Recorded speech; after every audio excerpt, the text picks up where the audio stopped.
it was the Mendelian and the non-Mendelian traits.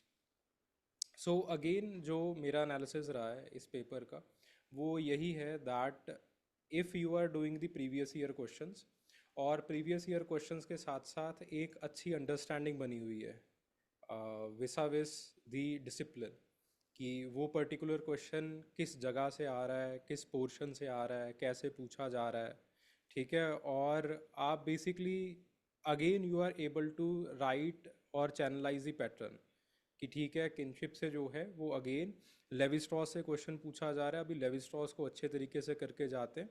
और उसी के साथ साथ डेविड श्नाइडर से भी क्वेश्चन पूछा जा सकता है कि उनके कंसेप्ट से भी क्वेश्चन पूछा जा सकता है, क्रिटिकल एनालिसिस से क्वेश्चन पूछा जा सकता है। So UPSC is I think moving towards that particular direction. हाँ सर, इसमें ये भी है कि जैसे डेविड स्नाइडर का क्वेश्चन ना हर बार घुमा के आता है, लेकिन लोगों को पता नहीं होता कि वो थ्योरी ऑफ रिलेटेडनेस से है। हाँ और लोगों को कभी नहीं पता होता शायद, मतलब मुझे भी 2-3 साल पढ़ने के बाद भी नहीं पता था कि डेविड स्नाइडर एक्चुअली वो पर्सन है जिसने बायोलॉजिकल से कल्चरल की तरफ किनशिप को भेजा। तो बिल्कुल मतलब इतने डीप में हम नहीं जाते, हम ऊपर ऊपर से देख लेते हैं ना। तो बिल्कुल जब बिल्कुल। तो, और इस बारी का जो क्वेश्चन है वो भी उसमें घुस रहा है। हाँ तो मतलब वो अब अंडरस्टैंडिंग अच्छी होनी चाहिए, क्यों पूछते हैं, क्या पूछते हैं, एंथ्रोपोलॉजी का जो मतलब सब्जेक्ट है वो कैसा है, उन्होंने कैसे इवॉल्व किया है। वरना हमें बाहर से पढ़ने वालों को नहीं पता चलता, मिस हो जाता है ये। Exactly exactly. तो वही चीज़ है, बार बार डेविड श्नाइडर पूछेंगे, बार बार मेंडल को पूछेंगे, या तो मेंडलियन इनहेरिटेंस इन मैन पूछ लेंगे, वहाँ पे भी मेंडल के साथ साथ नॉन मेंडलियन ट्रेट्स हमें मेंशन करने पड़ते हैं। हम्म। ठीक है, सिमिलरली इस साल भी वही चीज़ें रही है कि मेंडलियन ट्रेट्स और नॉन मेंडलियन ट्रेट्स कैसे इंसान के अंदर उसका इनहेरिटेंस होता है, वो पहला क्वेश्चन है। So basically the question it is Mendelian and non Mendelian traits.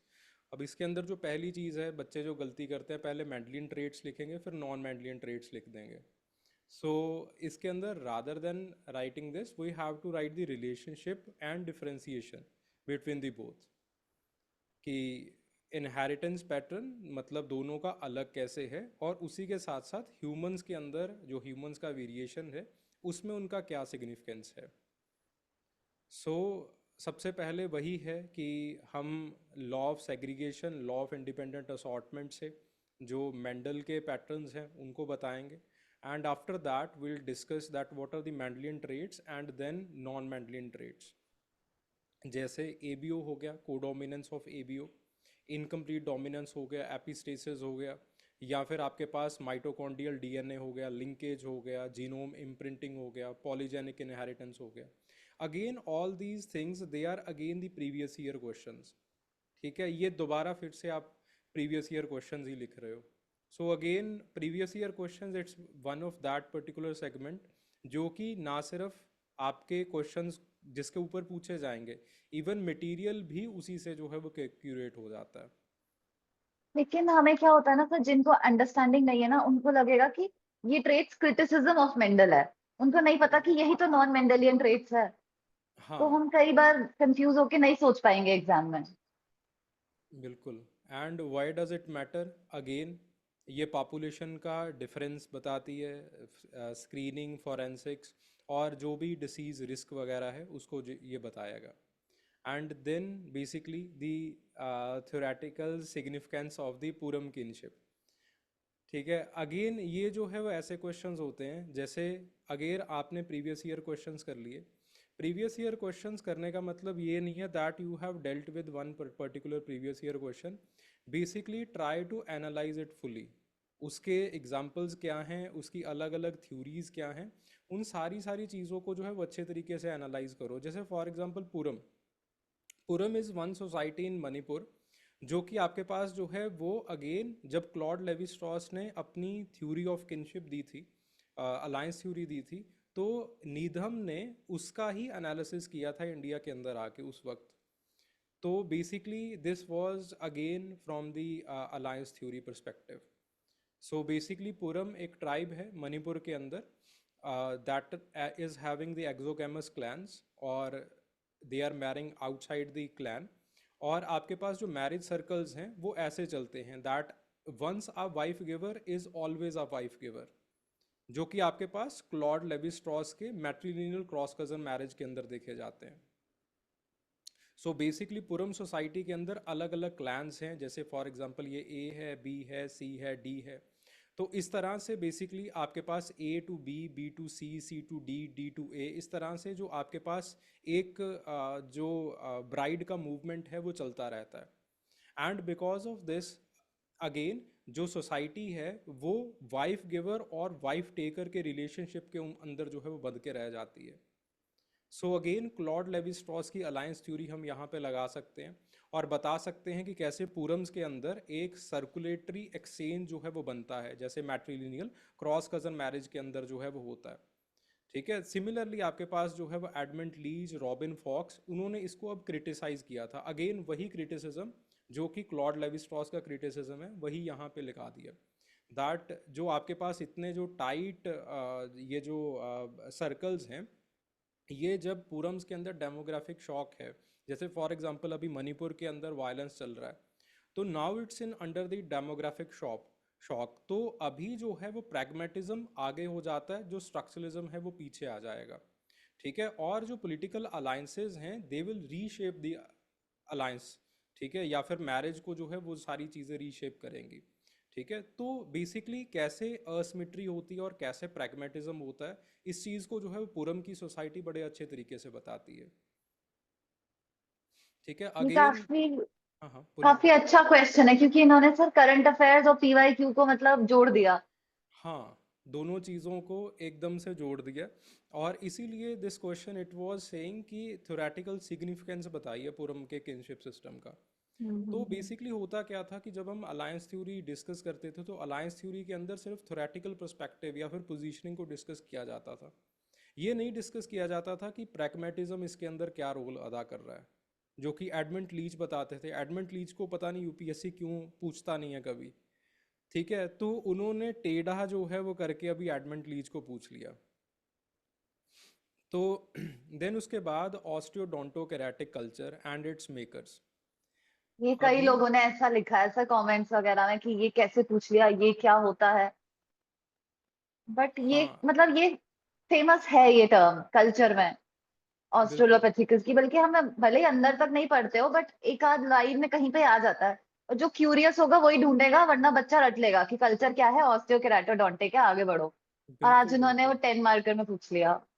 बिल्कुल बिल्कुल, इवन दिस पर्टिकुलर क्वेश्चन, ये इतना ज़्यादा, ये जो थ्योरी है ऑस्टोडोंटोक्रेटिक की, रेमंड डार्ट की, ये इतनी ज़्यादा क्रिटिसाइज्ड है और इतनी ज़्यादा ये आउटडेटेड थ्योरी है कि इसको सिर्फ फाउंडेशन क्लास में व्हेन आई स्टार्टेड टीचिंग मैंने तब लिखा था। उसके बाद वाले सारे नोट्स के अंदर मैंने डिलीट कर दिया। और सिर्फ वो फाउंडेशन वाले नोट्स में मैंने आज देखा है कि वहाँ पे जो है वो एज इट इज़ है, जो कि मैं अभी भी कंटिन्यू करता हूँ कई बार। तो वो वाले जो है वो again it was the ostodentocratic culture and its makers. तो बेसिकली हुआ क्या था कि आपके पास अस्ट्रेलोपिथेकस की एक साइट है, रेमंड डार्ट ने उसकी जो है वो खोज की। वहाँ पे काफ़ी सारे बोन्स, काफ़ी सारे टीथ, काफ़ी सारे हॉर्न, माक माकपंगस्कट, ये जो है वो साइट का नाम है, वहाँ पे ये मिले थे। तो उन्होंने कहा कि he was also the tool maker, क्योंकि उस वक्त एक जो पोजीशनिंग प्रोविजनिंग हाइपोथेसिस है वो काफ़ी ज़्यादा जो है वो पॉपुलर हो रहा था, दैट ये हंटर्स थे ऑस्ट्रेलोपिथेकस। तो बेसिकली हो क्या रहा था कि वहाँ पे अब लोगों ने ऐसे कहना शुरू कर दिया। लेकिन ऑन दी अदर हैंड जो अभी हमारा करंट व्यू है वो ये है कि ये जो है वो कुछ ऐसे हंटर्स वगैरह नहीं थे, rather they were doing scavenging.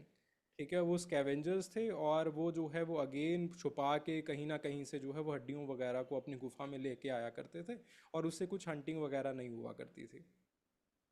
So this is one of the weakest theory जो कि हमने जो है वो देखी है, लेकिन यूपीएससी ने पता नहीं क्या हुआ, ठीक है, उसने जो है वो ये भी पूछ ली। So again I think this is in IGNOU, और जो ईपीजी पाठशाला के नोट्स हैं हाँ हो सकता है, वहाँ। क्योंकि मैंने भी ये कहीं पढ़ा था सर, एक एक लाइन ही पढ़ के, लेकिन समझ लिया था कि अच्छा ये इनको ऑस्टियोडोंटोकेराटिक है तो मतलब ये टूल बनाते हैं शायद बोन, टीथ और हॉर्न वगैरह, एनिमल हॉर्न से। हाँ पर वो स्पेक्युलेटेड है, पर घुस के तो कोई नहीं पढ़ता है सर। तो ठीक है, इसका मतलब ये हो गया ना कि अगली बार जो बाकी स्पीशीज है, उनके कल्चर में भी कुछ ना कुछ कमेंट्स हैं जो अभी तक नहीं पूछे हैं, जो आ सकते हैं।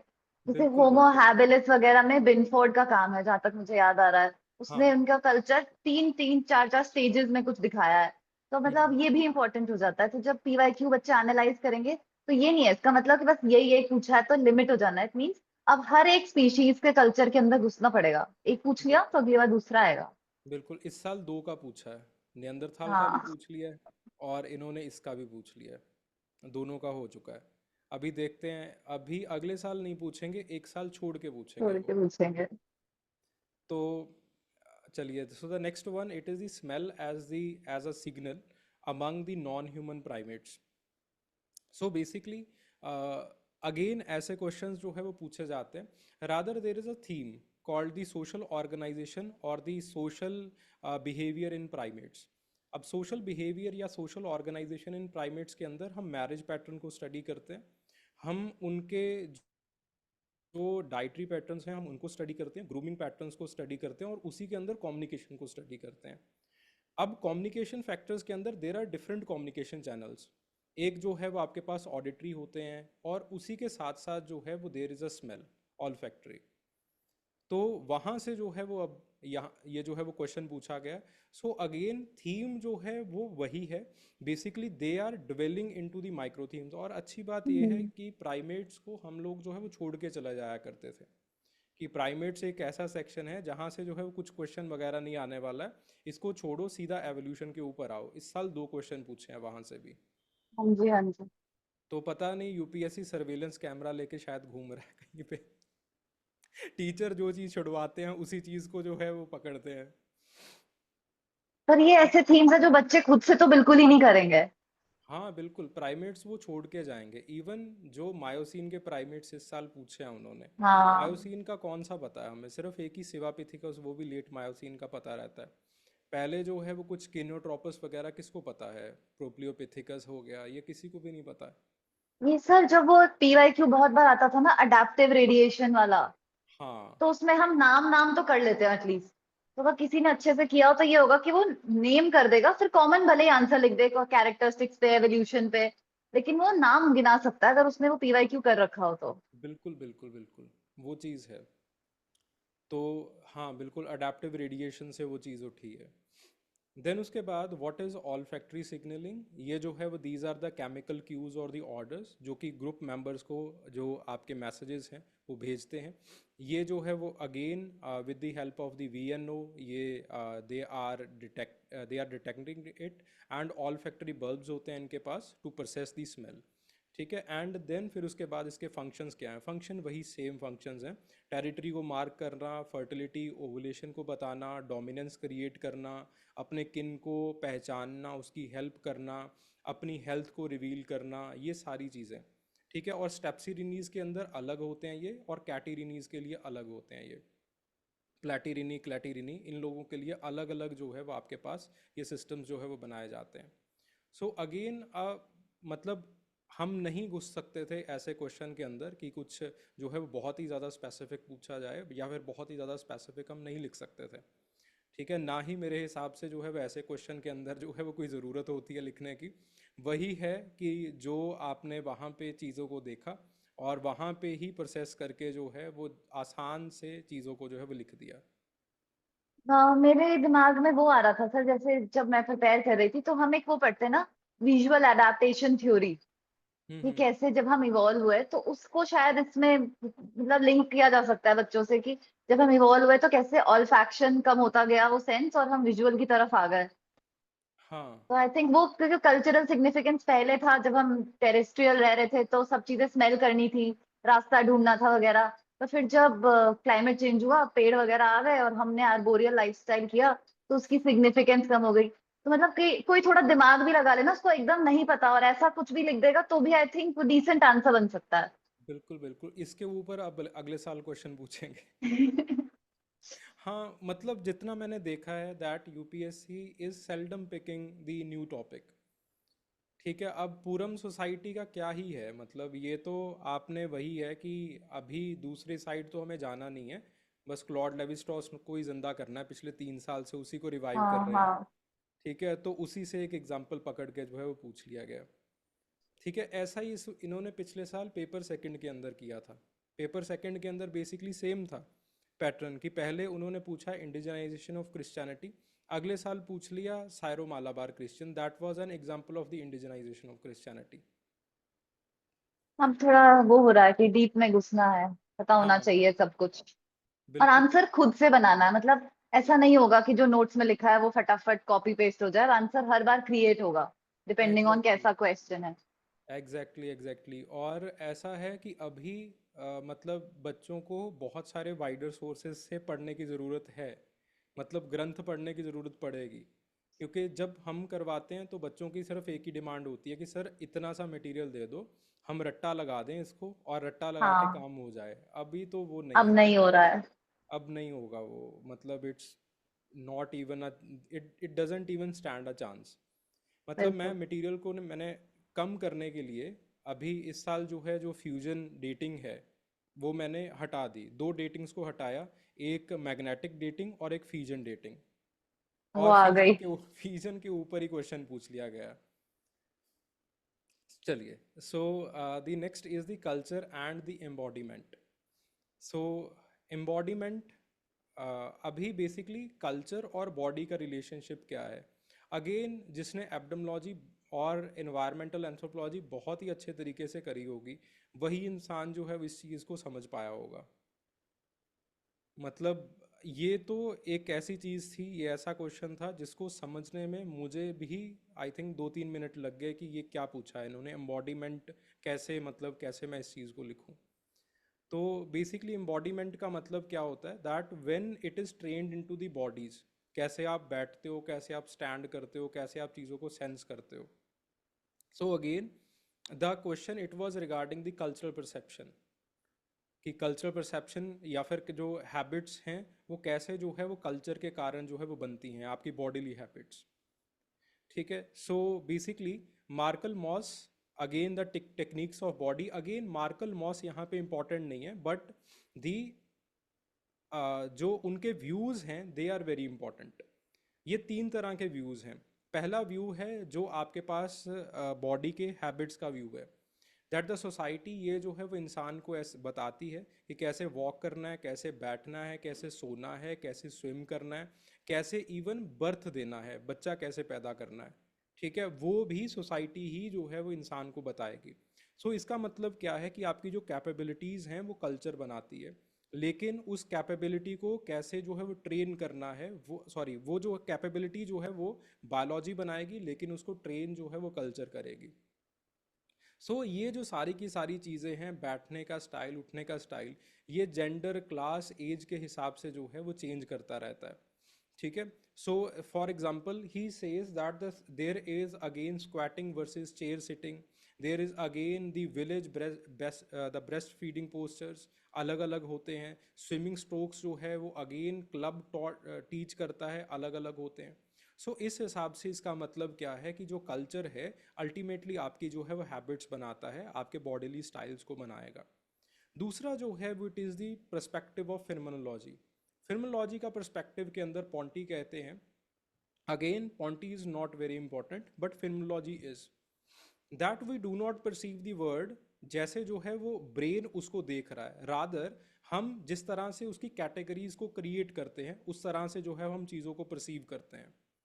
ठीक है, so the tools and the practices they become the extensions of our body schema. Schema का मतलब क्या होता है कि कैसे हम चीज़ों को कैटेगराइज करते हैं, ये अच्छा है ये बुरा है, तो हमारा जो है वो परसेप्शन ही चेंज हो जाता है, और हमारी जो बॉडी लैंग्वेज है अच्छे बुरे के हिसाब से चेंज हो जाती है।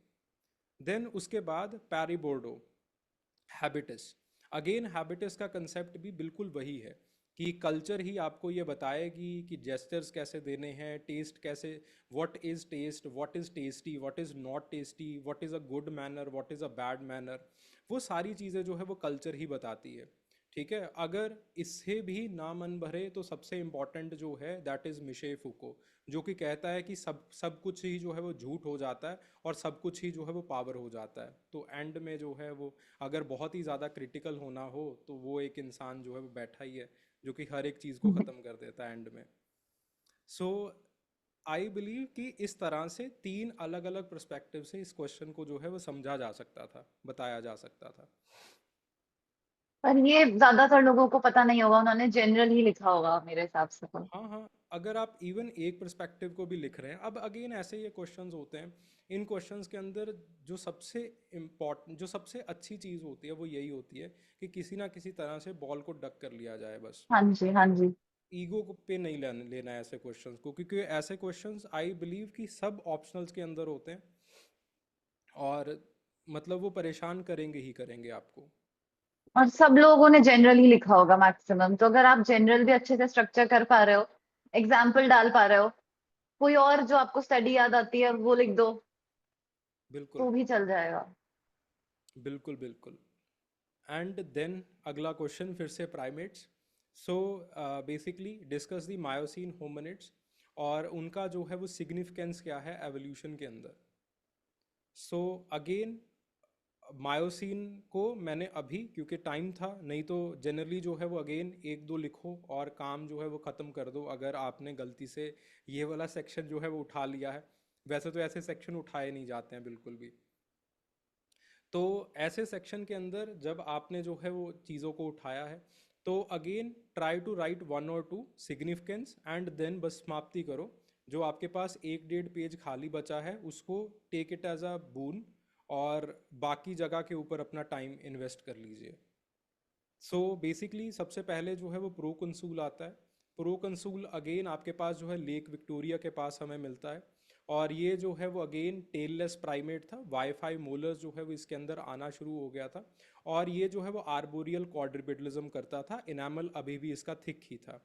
सो बेसिकली इसके अंदर सबसे इंपॉर्टेंट चीज़ है आपका वाईफाई मोलर पैटर्न, और उसी के साथ साथ जो लॉस ऑफ टेल है।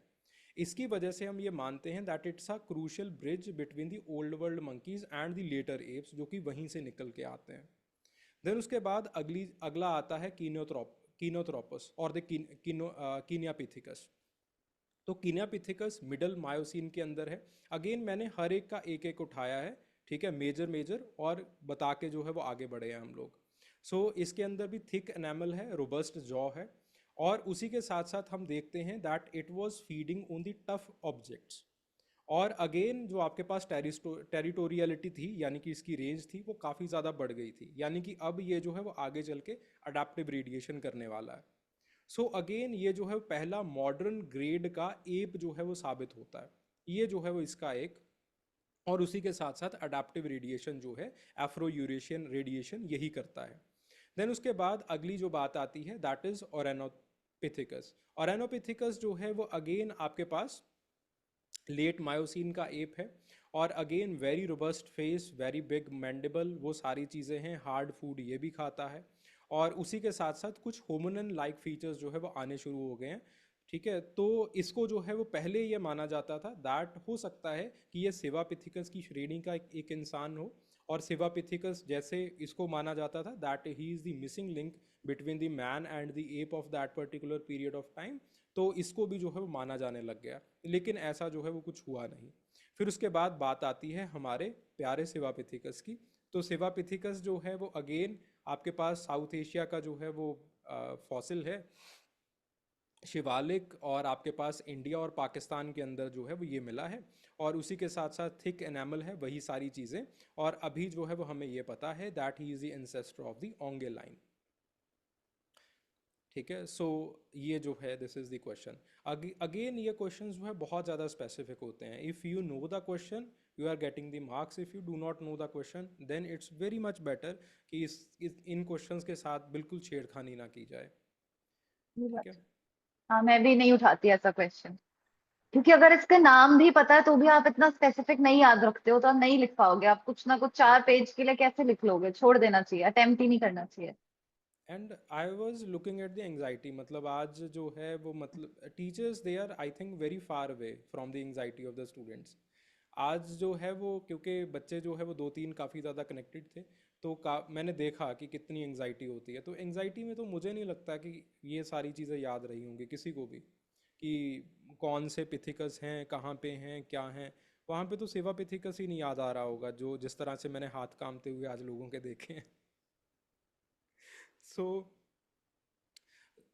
Then what is the next question? It is the compare and contrast the symbolic approach of Clifford Geertz and Victor Turner in understanding of the culture. तो again a very straight forward question, previous year question वाला question ही है बिल्कुल ये वाला। हाँ बिल्कुल same आ रखा है। हाँ, सो अगेन मतलब दोनों ही जो है वो यूपीएससी के बहुत ही ज़्यादा प्यारे हैं, खास हैं, क्लिफर्ड गीट्स और विक्टर टर्नर। कभी विक्टर टर्नर कभी क्लिफर्ड गीट्स, यही रहता है, ठीक है। और डेविड श्नाइडर किनशिप के अंदर पूछा जाता है, वो भी खास है लेकिन उसका किसी को पता नहीं चलता है। तो क्लिफर्ड गीट्स, उनकी जो इंटरप्रेटिव एंथ्रोपोलॉजी है, अब दोनों की जो अप्रोच है, पहला ये डिफरेंस है। दूसरी जो बात है, क्लिफर्ड गीट्स मानते हैं कि कल्चर को रोज स्टडी किया जाना चाहिए। विक्टर टर्नर ये मानते हैं कि नहीं, कल्चर को रोज नहीं स्टडी किया जाना चाहिए, रादर कल्चर को जो है वो आफ्टर अ इंटरवल या फिर एक रिचुअल के टाइम के ऊपर जो है वो स्टडी करना चाहिए। सो जो कोर आइडिया है क्लिफर्ड गीट्स का, that is web of meanings, thick description निकालते हैं। और ये जो है वो कल्चर को बिल्कुल टेक्स्ट की तरह मानते हैं, जिसका एक थिक डिस्क्रिप्शन जो है वो नुआंस्ड रियलिटी का जो है वो डिस्क्रिप्शन निकाला जाना चाहिए। और उसी के साथ साथ जो है वो आपके पास सिंबल्स को वो मॉडल ऑफ रियलिटी मानते हैं और मॉडल फॉर रियलिटी मानते हैं, कि ये हम ही बनाते हैं और हमें ही गाइड करते हैं, ठीक है। एंड देन उसके बाद जो उनके मेथड्स हैं, दैट इज़ एथनोग्राफी, बड़ा केयरफुली करते हैं और हर एक चीज़ को कंटेक्चुअली जो है वो स्टडी करने की कोशिश करते हैं, जैसे उन्होंने बालनीज कॉक फाइट के अंदर किया, ठीक है। इंडिया का एक जो है वो मैंने एग्जाम्पल लेने की कोशिश की है, दुर्गा पूजा या फिर रथ यात्रा का, वो भी आप एग्जाम्पल जो है वो दे सकते हैं। देन उसके बाद बात आती है विक्टर टर्नर की। विक्टर टर्नर के अंदर अगेन जो मेजर आइडिया है, it starts from the conflict and the ritual as a process, कि कैसे जो है वो सबसे पहले there is a social drama जहाँ पे ब्रीच होता है, क्राइसिस क्रिएट होते हैं, रिड्रेसल होता है, and at the end you are reintegrated with the society. और इसके अंदर जो सबसे इंपॉर्टेंट चीज़ आ जाती है, दैट इज़ लिमिनैलिटी एंड द कम्यूटास, ठीक है। एक सिंबल का बहुत सारे जो है वो मीनिंग्स वो कैरी करता है, और आपके पास जो है वो it is creating the condensation as well as the polarisation. Condensation का मतलब है कि वो बहुत सारे डाइवर्स आइडियाज़ जो है वो रिप्रेजेंट करता है और बहुत सारी इमोशनल चेंजेस जो है वो बना के लेके आता है, and those emotional changes they throw you into the stage of the liminality, ठीक है। सो बेसिकली ये जो है वो again you can write it in the Ndembu society, इसी केस को, और बेसिकली आप जो है वो चीज़ों को अब समराइज जो है वो कर सकते हैं। सो ये मेजर जो है वो दोनों के अंदर डिफरेंस है। ओके, सो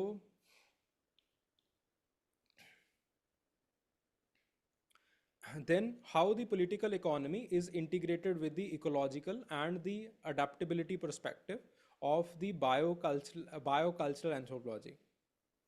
So ये पार्ट भी अच्छा नहीं है इसमें करने का, तो आई होप किसी ने नहीं उठाया हो क्वेश्चन 2। ये भी बहुत सोचना पड़ेगा, फिर एक एक लिखना पर बहुत टाइम वेस्ट हो जाएगा, बहुत सारे कीवर्ड्स है सर इसमें। हाँ बिल्कुल। तो ऐसे क्वेश्चन के अंदर बेसिकली सबसे पहली जो है वो there is an approach called the critical medical approach. तो क्रिटिकल मेडिकल अप्रोच के परस्पेक्टिव से ये क्वेश्चन था कि कैसे जो है वो आपके पास पॉलिटिकल इकोनॉमी एक चीज़ होती है, इकोलॉजी एक चीज़ होती है, और फिर उसके बाद जो है वो इकोलॉजिकल और कल्चरल अडेप्टेबिलिटी या फिर अडेप्टेशन एक चीज़ होती है, और तीनों चीज़ें जो है वो आपके पास मिलती हैं, और आपके पास जो है वो देन कोई एक हेल्थ का या फिर एक जो है वेलबींग का सिंथेसिस जो है वो बनता है।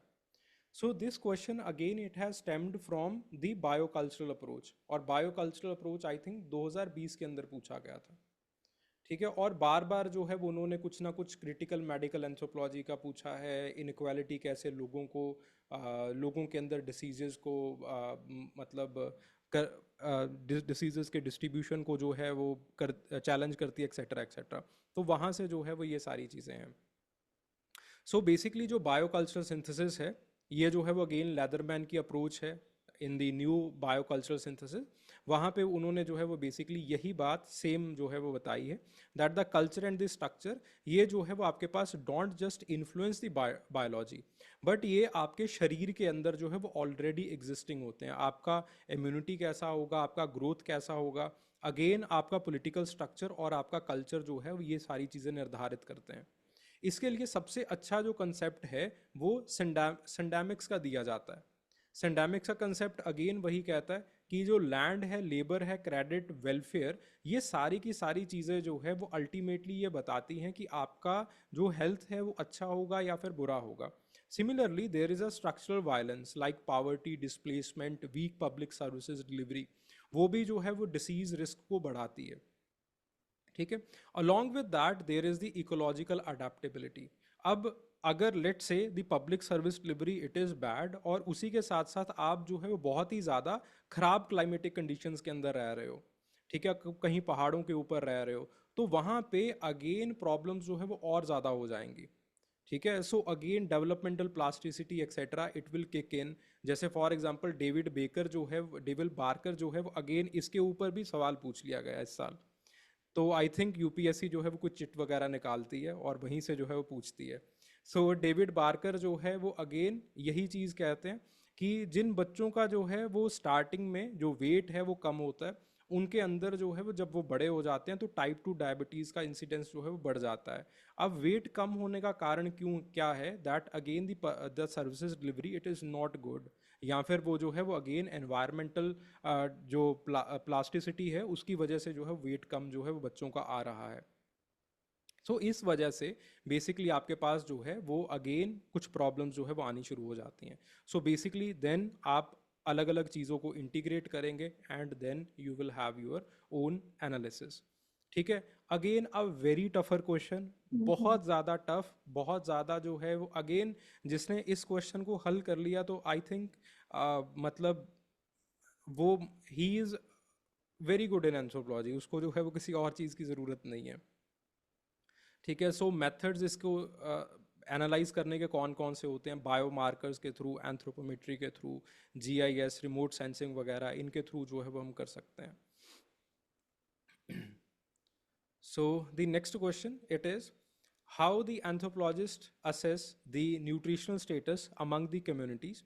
Again anthropometry से question पूछा chapter 12 से. And then significance क्या है intersectionality का इकोलॉजी, कल्चर और सोशल इनक्वालिटी के अंदर. तो सबसे जो पहली चीज़ आती है वो यही है कि जो आपके पास एंथ्रोपोमेट्रिक असेसमेंट है वो कैसे हम लगाते हैं न्यूट्रिशनल स्टेटस की. एक तो है कि आप जो है वो जेड जो स्कोर है उसको आप मेज़र कर लीजिए. स्टेंटिंग के लिए एच ए जेड होगा, वेस्टिंग के लिए आपके पास डब्ल्यू एच एस जेड होगा, अंडरवेट के लिए जो है वो आपके पास अगेन डब्ल्यू ए जेड हो जाएगा. ठीक है.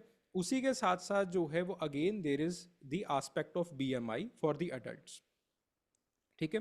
उसी के साथ साथ there is the mid under arm circumference method, तो उसके साथ हो जाता है. उसी के साथ साथ जो है वो there is the waist to height. ठीक है. तो अगर ये जो है वो दिस इज ऑलमोस्ट लाइक 0.5, तो जो है वो चीज़ें सही रहती हैं. उसी के साथ साथ स्किन फोल्ड्स को आप जो है वो मेज़र कर सकते हो for the percentage of fat. ठीक है.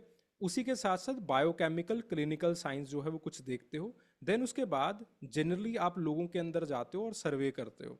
डाइटरी इनटेक के लिए जैसे एनएसएसओ करता है 24 रिकॉल पीरियड, वो जो है वो आप लगाते हो. Again these all things they are optional. ये जो ऊपर वाली 2-3 मेथड्स लिखे हैं, if you have written that this is more than sufficient. ठीक है. सिमिलरली आप जो है वॉश वगैरह का एनालाइज करते हो कि सही से सैनिटेशन वगैरह है या फिर नहीं है. ठीक है. इस तरीके से जो पहला क्वेश्चन है वो हो जाता है हल. दूसरा है what is the significance of the intersectionality of ecology, culture and social inequality.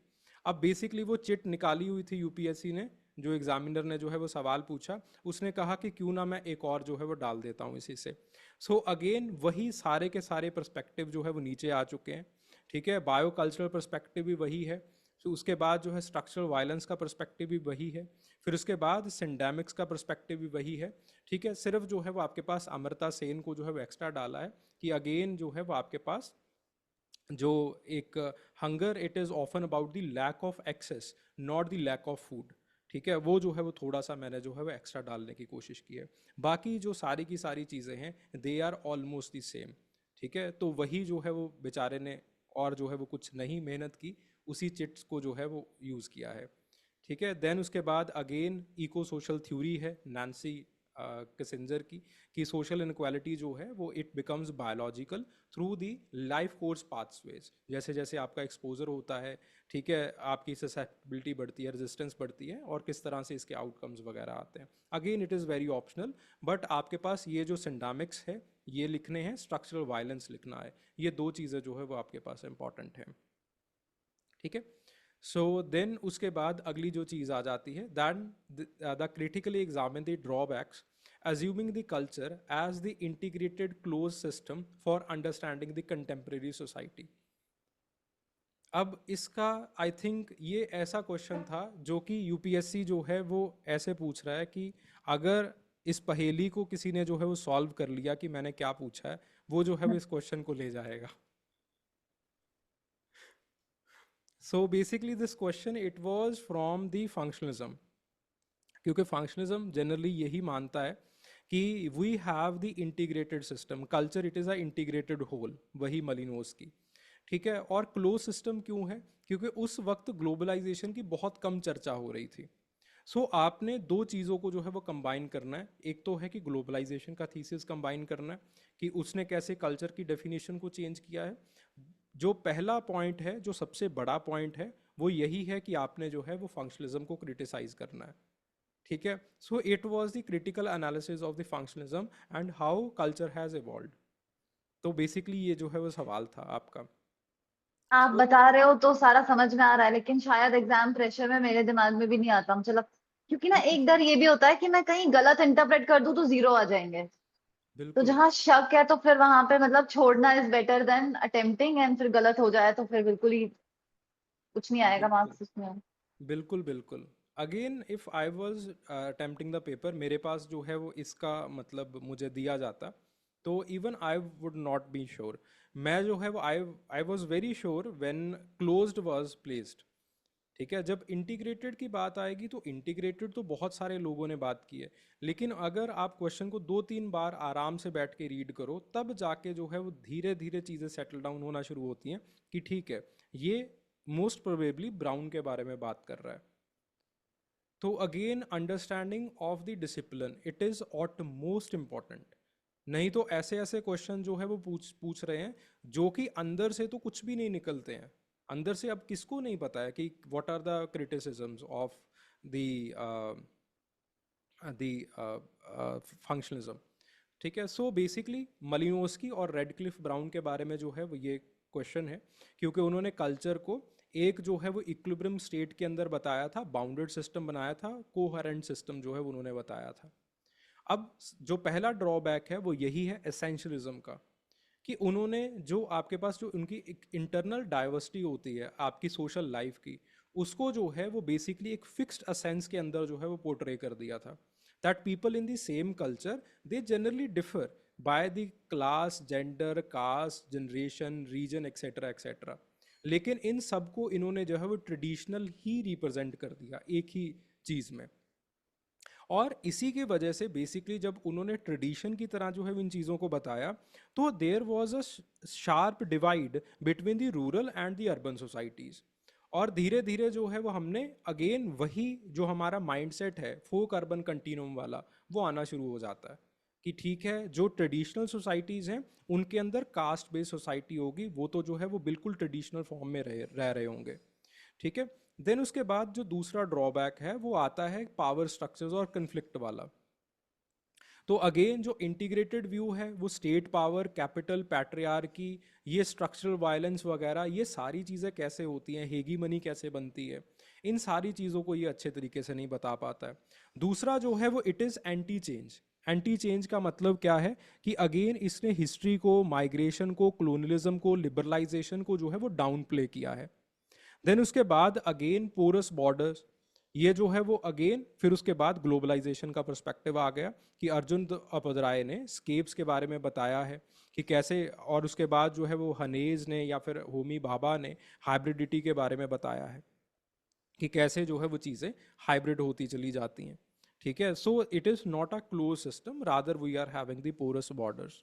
और फिर उसके बाद जो है वो उन्होंने बेसिकली जो उनका एक मैथडोलॉजिकल स्केल था वो यही था that he has considered the single site bounded ethnographies. और अगेन आपके पास सिंगल साइट बाउंडेड एथनोग्राफीज का मतलब क्या है कि एक ही जगह के ऊपर जाके जो है वो उन्होंने एथनोग्राफी की है।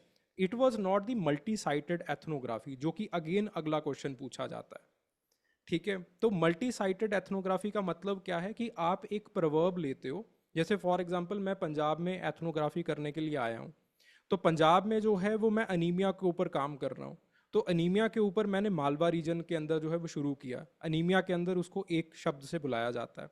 मैं उस शब्द को ट्रैक करता करता जो है वो संगरूर जो है वो वहाँ पे पहुँच गया, जो कि पंजाब में है। फिर उसके बाद वहाँ से जो है वो अगेन मैं किसी और डिस्ट्रिक्ट में पहुँच गया। तो मुझे पता चलेगा कि उस शब्द के साथ साथ जो शब्द का भाव है, और उसी के साथ साथ जो शब्द का जो एक जो फ्रेज है, जो उसकी मोर्फोलॉजी है, वो भी चेंज होती चली जा रही है। और लोग उसको नए नए तरीके से री इन्वेंट कर रहे हैं according to their socio cultural realities. ठीक है, तो it is known as the multi sited ethnography. ये पोस्ट मॉडर्निस्ट ने शुरू किया था। ठीक है, तो ये ऐसा जो है वो अगेन एक बॉन्डेड एथनोग्राफी की, एक जगह के ऊपर गए, एक विलेज की एथनोग्राफी की, ट्रेडिशनल सोसाइटी के बारे में बता दिया, काम खत्म हो गया। ठीक है, तो ऐसी जो बातें हैं ये लोग करते हैं। ये जो है वो अगेन मल्टी साइटेड अप्रोच वगैरह, और अगेन जो लतोर की आगे जो अप्रोचेज आती हैं कि he is against these narratives etcetera, वो जो है वो ये लोगों ने बनाए। ठीक है, so that you can right. तो ये जो है वो एटलीस्ट, चलो पांचवा नहीं भी लिखते हैं तो एटलीस्ट ये चार ड्रॉबैक्स जो है वो लिखने चाहिए थे यहाँ पे। अगेन ये क्वेश्चन जो है बहुत ही बड़े सट्टे की तरह हो जाता, अगर तो लग गया तो लग गया, अगर नहीं लगा तो नहीं लगा। देन उसके बाद अगला आता है, that is the Mousterian tool tradition, और मोस्टेरियन कल्चर क्या है और उसके मेकर्स कौन है। अब अस्ट्रेलोपिथिकस भी हो गया, और उसी के साथ साथ नेंदरथाल मैन भी इसी पेपर में पूछ लिया। ठीक है, तो एवोल्यूशन की चिट जो है वो निकली हुई है अभी। सो मुझे ऐसा लगता है कि ना बच्चे ऐसे टाइप का क्वेश्चन प्रेफर करते हैं सर। तो ये हाँ कई बार ऐसा होगा कि इन द ग्रीड ऑफ कि मुझे मोस्टेरियन अच्छे से पता है, और एक बायस होता है कि इसमें डायग्राम बन जाएगा और डायग्राम के ज्यादा मार्क्स आते हैं टाइप। तो उनको लगता है कि ये डायग्राम वाला क्वेश्चन है, ये तो उठाना ही है। तो इस 3C के चक्कर में हो सकता है किसी ने 3B अटेम्प्ट करके वहां गलती कर दी हो। बिल्कुल बिल्कुल। ये 3C इतना सिंपल भी दिया हुआ है ना, मतलब आप लिख ही लोगे, आपका टाइम भी नहीं लगेगा इसमें लिखने में। डायरेक्ट बिल्कुल। क्वेश्चन है। तो 3C के चक्कर में हो सकता है कि कई बच्चों ने यहाँ पे उठा ही लिया हो। हाँ हाँ बिल्कुल बिल्कुल, आई नो द स्टूडेंट्स जिन्होंने ये गलती की है। और मतलब क्योंकि मस्टेरियन के बारे में किसको नहीं पता है, हर किसी को पता है ला मस्टेरिया, इसी से जो है वो याद भी हो जाता है, साइट का नाम भी याद हो रहा है। ठीक है, और साफ साफ पता है कि नियंदरथाल की ये इंडस्ट्री है, नियंदरथाल की इंडस्ट्री है तो उसका टाइम पीरियड भी उसी के साथ याद आ जाता है। It is so much synchronous, it is so much simple कि ये जो है वो इट्स लाइक अ बेट, कि आजा बेटा हाँ, बाकियों के फंस जा मेरे पास। तो ये वही है। हाँ, so what is Mousterian, middle palaeolithic flake based industry है। 1,60,000 से लेके 40,000 साल तक ये चलती है। होमोसेपियंस भी आ जाते हैं इसके अंदर, नियंदरथाल भी आ जाते हैं इसके अंदर, दोनों ही है वैसे। जो जो कोर टेक्नोलॉजी है ये मेजरली जो लेवोल्यूशन टेक्निक है वहाँ से प्रिपेयर्ड हुए कोर्स हैं, और उसी के साथ साथ साइड स्क्रेपर्स, पॉइंट डेंडिकुलेट्स, ये जो है वो ज़्यादा फ्रीक्वेंट रहते हैं। और अगेन देर आर बाईफेसिस, जो कि यहाँ पे जो है वो काफ़ी ज़्यादा प्रोमिनेंट रह जाते हैं। ठीक है, फिर उसके बाद इसके कुछ वेरिएंट्स हैं, जैसे किना का वेरिएंट है, डेंडिकुलेट्स का वेरिएंट है, टिपिकल का वेरिएंट है, एवॉल्ड का वेरिएंट है, ऐसे अलग अलग वेरिएंट्स हैं इसके। ठीक है, अकॉर्डिंग टू द रीजन। ठीक है, तो जो इम्पॉर्टेंट रीजन्स रहते हैं इसके, एक तो लेबनान का रीजन रहता है, एक यूरोप का रीजन रहता है। लेबनान के अंदर वही स्कूल केव और आपके पास तबू केव सिस्टम, यूरोप के अंदर वही ला फेरे ला मुस्टेरिया केव सिस्टम। ठीक है, मोस्टेरियन कल्चर जो है वो अगेन इसके अंदर बिहेवियर में फायर का यूज़ भी था, हंटिंग वगैरह अच्छी खासी कर लेते थे, रॉ मटेरियल की अच्छी जो है वो प्रोविजनिंग कर लेते थे, एक्सेट्रा एक्सेट्रा, वही सारी चीज़ें हैं। ठीक है, so it was very simple question. Then the next question, critically examine the James George Frazer's evolution, और उसका जो है वो रिलीजन का आज प्लेस क्या है मॉडर्निटी के अंदर। So again a very simple question. तो जेम्स जॉर्ज फ्रेजर गोल्डन बॉ के अंदर बेसिकली बताते हैं कि मैजिक जो है वो धीरे धीरे रिलीजन और फिर उसके बाद जो है वो साइंस के अंदर कल्मिनेट कर जाता है। रिलीजन जो कि होम्योपैथिक या फिर कंटिग्यून के ऊपर चलता है, रिलीजन जो कि मैजिक जो कि होम्योपैथी और कंटिगन के ऊपर चलता है, रिलीजन जो कि आपके पास गॉड्स के ऊपर या फिर स्पिरिट्स के ऊपर मैक्सिमम चल सकता है। फिर उसके बाद रिलीजन जो कि आपके पास साइंस जो कि आपके पास जो है वो एम्पिरिकल कॉजेशन के ऊपर चलता है। ठीक है, सो ये जो है वो बेसिकली जेम्स जॉर्ज फ्रेजर का मानना है। अब इसका जो है वो क्रिटिकल एग्जामिनेशन पहले करना है हमें, तो इसकी स्ट्रेंथ्स लिख दी कि अगेन ये बहुत अच्छा जो है वो उन्होंने डेटा बड़ा अच्छा कलेक्ट किया था, कंपैरेटिव कॉर्पस उनका बड़ा अच्छा था, और उन्होंने पैटर्न्स बड़े अच्छे बताए थे इसके अंदर।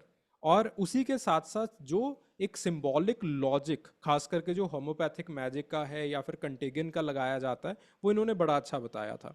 फिर उसके बाद क्रिटिक्स तो भर भर के हैं। आर्म चेयर्ड मेथड था इनका, एथनोसेंट्रिक थे ये, यूनिलीनियलिटी थी इनके अंदर, मिथ्स को इग्नोर किया, फंक्शन को इग्नोर किया, हिस्ट्री को इग्नोर किया, पावर को इग्नोर किया। और उसके बाद मलिनोस्की, डरकाइम, ब्राउन, लेवी-स्ट्रॉस, ये सब लोग कहते हैं कि दोनों चीज़ें कोएग्जिस्ट करती हैं साइंस के साथ, बाउंड्रीज जो है वो पोरस हैं। फिर उसके बाद बात आती है कि अब रिलीजन का जो है वो प्लेस क्या है मॉडर्न मैन के लिए। तो अब रिलीजन का जो प्लेस है, सबसे पहला जो रिलीजन के प्लेस को समझाता है थीसिस, वो आपके पास जो है वो सेकुलराइजेशन थीसिस समझाता है, जो कि मैक्स वेबर देते हैं। अब यहाँ पे यूपीएससी ने थोड़ी सी टांग जो है बाहर निकाल ली है, ऑल्दो आप वहाँ से भी सिंपल तरीके से भी लिख सकते थे, ठीक है। लेकिन अगेन इससे हम ये बता सकते हैं कि अगले साल या फिर आने वाले सालों में यूपीएससी जो है वो कुछ ना कुछ सेकुलराइजेशन थीसिस के ऊपर क्वेश्चन पूछेगा, ठीक है। थोड़ा सा सोशोलॉजी वाला पार्ट है, बट आपके पास जो है वो अगेन एंथ्रोपोलॉजी के पर्सपेक्टिव से कुछ ना कुछ चीज़ें पूछी जाएंगी। तो यहाँ पे तीन लोगों का जो है वो लिखना इंपॉर्टेंट हो जाता है if he is asking about the secularisation thesis. बाकी आप अपनी समझ से भी लिख सकते हो कि आज कल्ट्स बन चुकी हैं, ये है वो है, रिलीजन के बगैर स्टेट भी नहीं चलता है, पॉलिटिक्स चल रही है, कॉम्युनिज्म चल रहा है, ये वो बहुत सारी चीज़ें आ सकती हैं, ठीक है। लेकिन सेकुलराइजेशन थीसिस के अंदर मैक्स वेबर कहते हैं that there is disenchantment. Disenchantment का मतलब क्या होता है कि जैसे जैसे मॉडर्निटी आएगी, रैशनलाइजेशन आता चला जाएगा, तो इंसान जो है वो रिलीजन से ऊब जाएगा। इंसान कहेगा कि मुझे जब पता है कि रॉकेट कैसे ऊपर जाता है तो मैं इष्ट की पूजा क्यों करूं, ठीक है।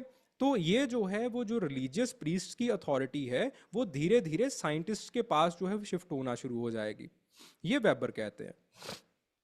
फिर उसके बाद पीटर बर्गर की बारी आ जाती है, वो कहते हैं सेकुलराइजेशन से डीसेकुलराइजेशन होगा। सो अर्लियर व्यू क्या था कि मॉडर्निटी की वजह से जो रिलीजन है वो डिक्लाइन होगा। फिर उसके बाद लेटर बर्गर ने जो है वो इसी चीज को सॉफ्टन कर दिया, वो कहते हैं कि नहीं ऐसा नहीं होता है, there will be resurgence of the religion. जैसे फॉर एग्जांपल धीरे धीरे जो बैप्टिस्ट मूवमेंट्स हैं वो जो है वो चलन पकड़ना स्टार्ट कर देती हैं। पॉलिटिकल हिंदुइज्म या फिर जो है वो हम जो देखते हैं पॉलिटिकल इस्लाम वगैरह वो आना शुरू हो जाता है। सिमिलरली आपके पास जो चर्च मूवमेंट है वो दोबारा फिर से रीअसर्ट होना शुरू हो जाती है। और इसी चीज को देखते हुए होजे कैसानोवा अपना कंसेप्ट देते हैं पब्लिक रिलीजन्स का, कि कुछ कुछ जो है वो आपके पास ऐसे रिलीजन्स होते हैं even with the functional differentiation, religion जो है वो आपके पास पब्लिक स्फीयर के अंदर आ जाता है। कैसे आता है, जैसे फॉर एग्जांपल आप जो there are many TV channels जो कि पूरा दिन जो है वो धार्मिक कीर्तन ही दिखाते हैं, ठीक है। कोर्ट्स के थ्रू हमें मूवीज के अंदर क्या दिखाया गया कि गीता की कसम खाओ, ठीक है। तो ऐसे हम्म। जो है वो हमारी पब्लिक मॉरलिटी के अंदर फिर भी रिलीजन की जगह वैसी की वैसी बनी रहेगी, चाहे स्टेट जो है वो डेमोक्रेसी ही हो, थियोक्रेसी हो या ना हो, इससे कोई फर्क नहीं पड़ता है। Religion will be always the part of your public life, ठीक है। फिर उसके बाद जो है वो एंसदत का पर्सपेक्टिव आ जाता है मल्टीपल मॉडर्निटीज का, कि आपके पास बहुत सारी पाथवेज वगैरह वगैरह हो सकते हैं। तलाल असद का पर्सपेक्टिव आ जाता है एंथ्रोपोलॉजी ऑफ सेकुलर का, कि सेकुलर हमेशा न्यूट्रल नहीं रहता है, हर एक देश की अपनी अपनी हिस्ट्री रहती है। तलाल असद थोड़ा सा इंपॉर्टेंट है बिकॉज ऑफ मैनी रीजंस।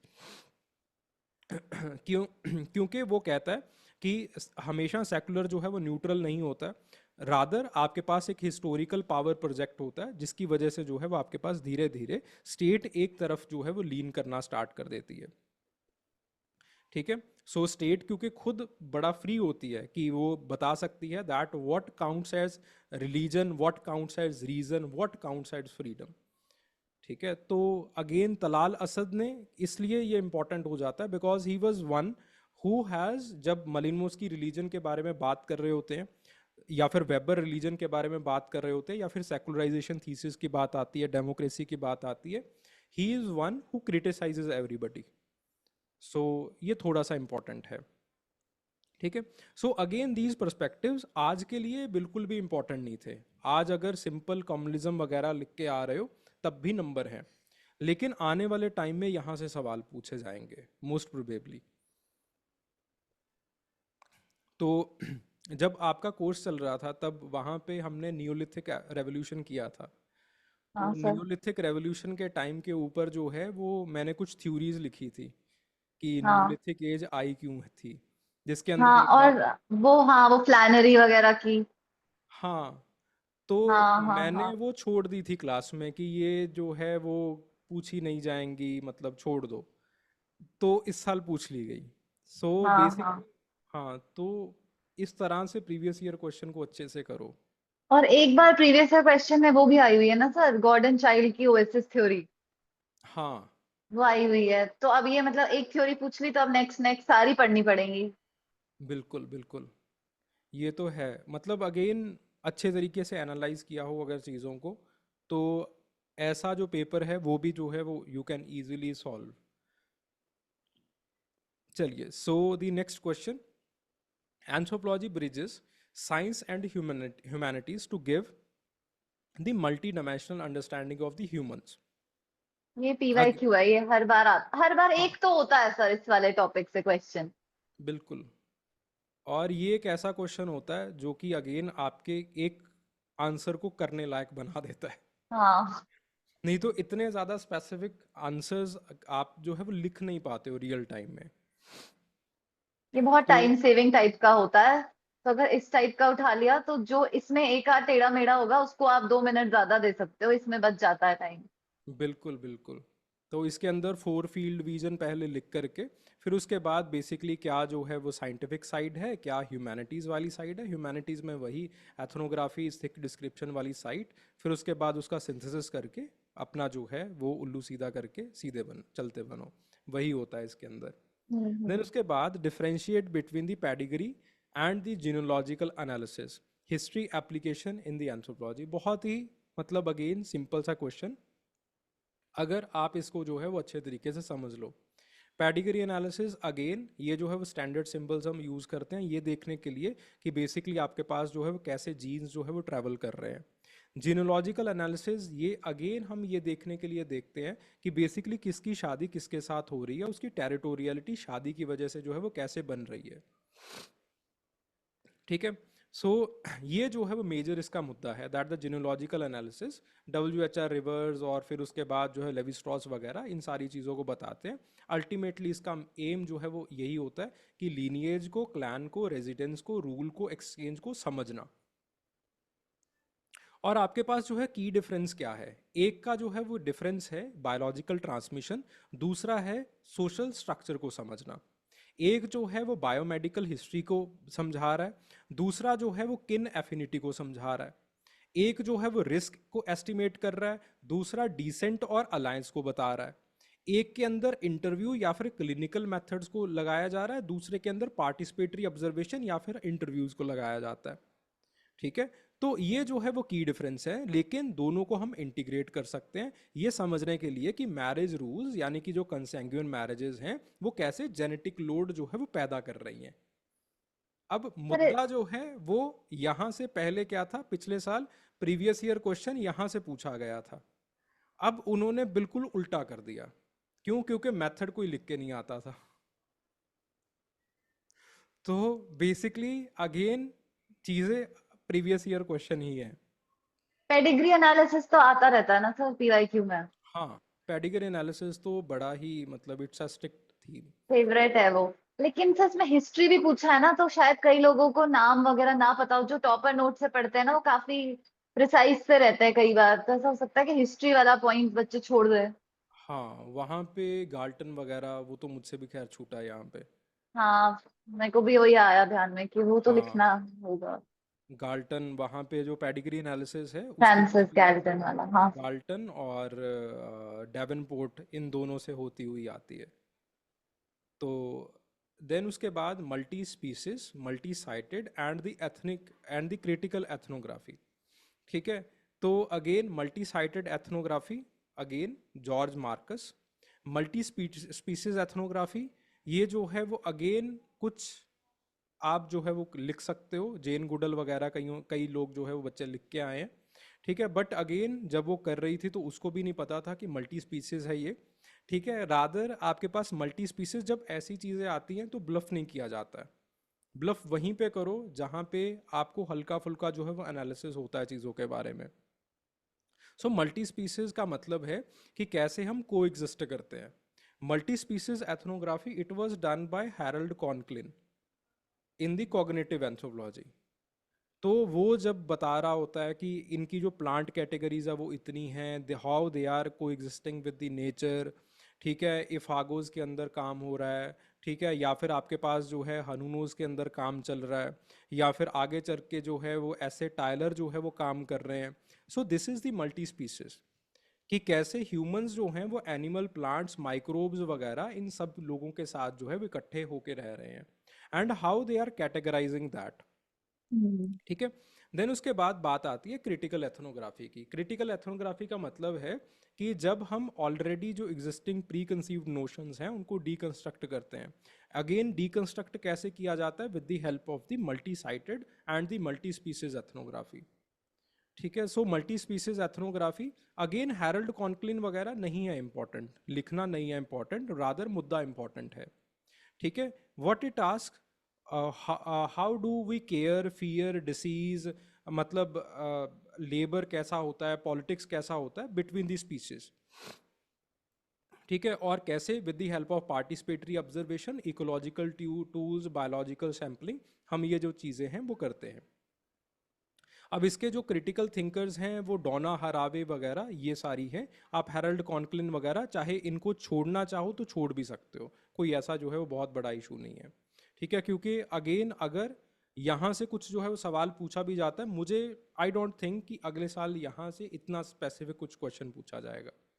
ठीक है, अगर यूपीएससी इस डायरेक्शन तक बढ़ गया तो मतलब फिर तो बहुत ही ज़्यादा डिफिकल्ट हो जाएगा। देन उसके बाद multi sited ethnography. Multi sited ethnography के अंदर बेसिकली जॉर्ज मार्कस आ जाते हैं, कि जब आप जो है वो एक चीज़ को, पीपल को, थिंग्स को, मेटाफर्स को बेसिकली आप फॉलो करते रहते हो across the villages, study, cities, diaspora, platforms etcetera etcetera. ये globalisation, supply chains, migration etcetera इनको समझाने में काम आती हैं। और इसके अंदर नेटवर्क पर्सपेक्टिव हमें मिल जाता है, बट आपके पास जो पर साइट डेप्थ है वो कम हो जाती है। Critical ethnography on the other hand, ये आपके पास जो है पावर और इनक्वालिटी को देखने की कोशिश करती है, और आपके पास जो है वो ये पॉलिटिकल पावर जो है वो कैसे आपके हेल्थ वगैरह को ख़राब करती है उसको जो है वो समझाने की कोशिश करती है। अगेन यूपीएससी की पुरानी चिट निकली हुई थी, उसी से जो हाँ है वो ये हाँ। क्रिटिकल एथनोग्राफी भी वहीं से आ गया। ठीक है, सो बेसिकली जो क्रिटिकल थिंकर्स हैं इसके अंदर मिशे फोको और पैरी बोर्डो, इनको जो है वो लिख के आप आगे बढ़ सकते हो।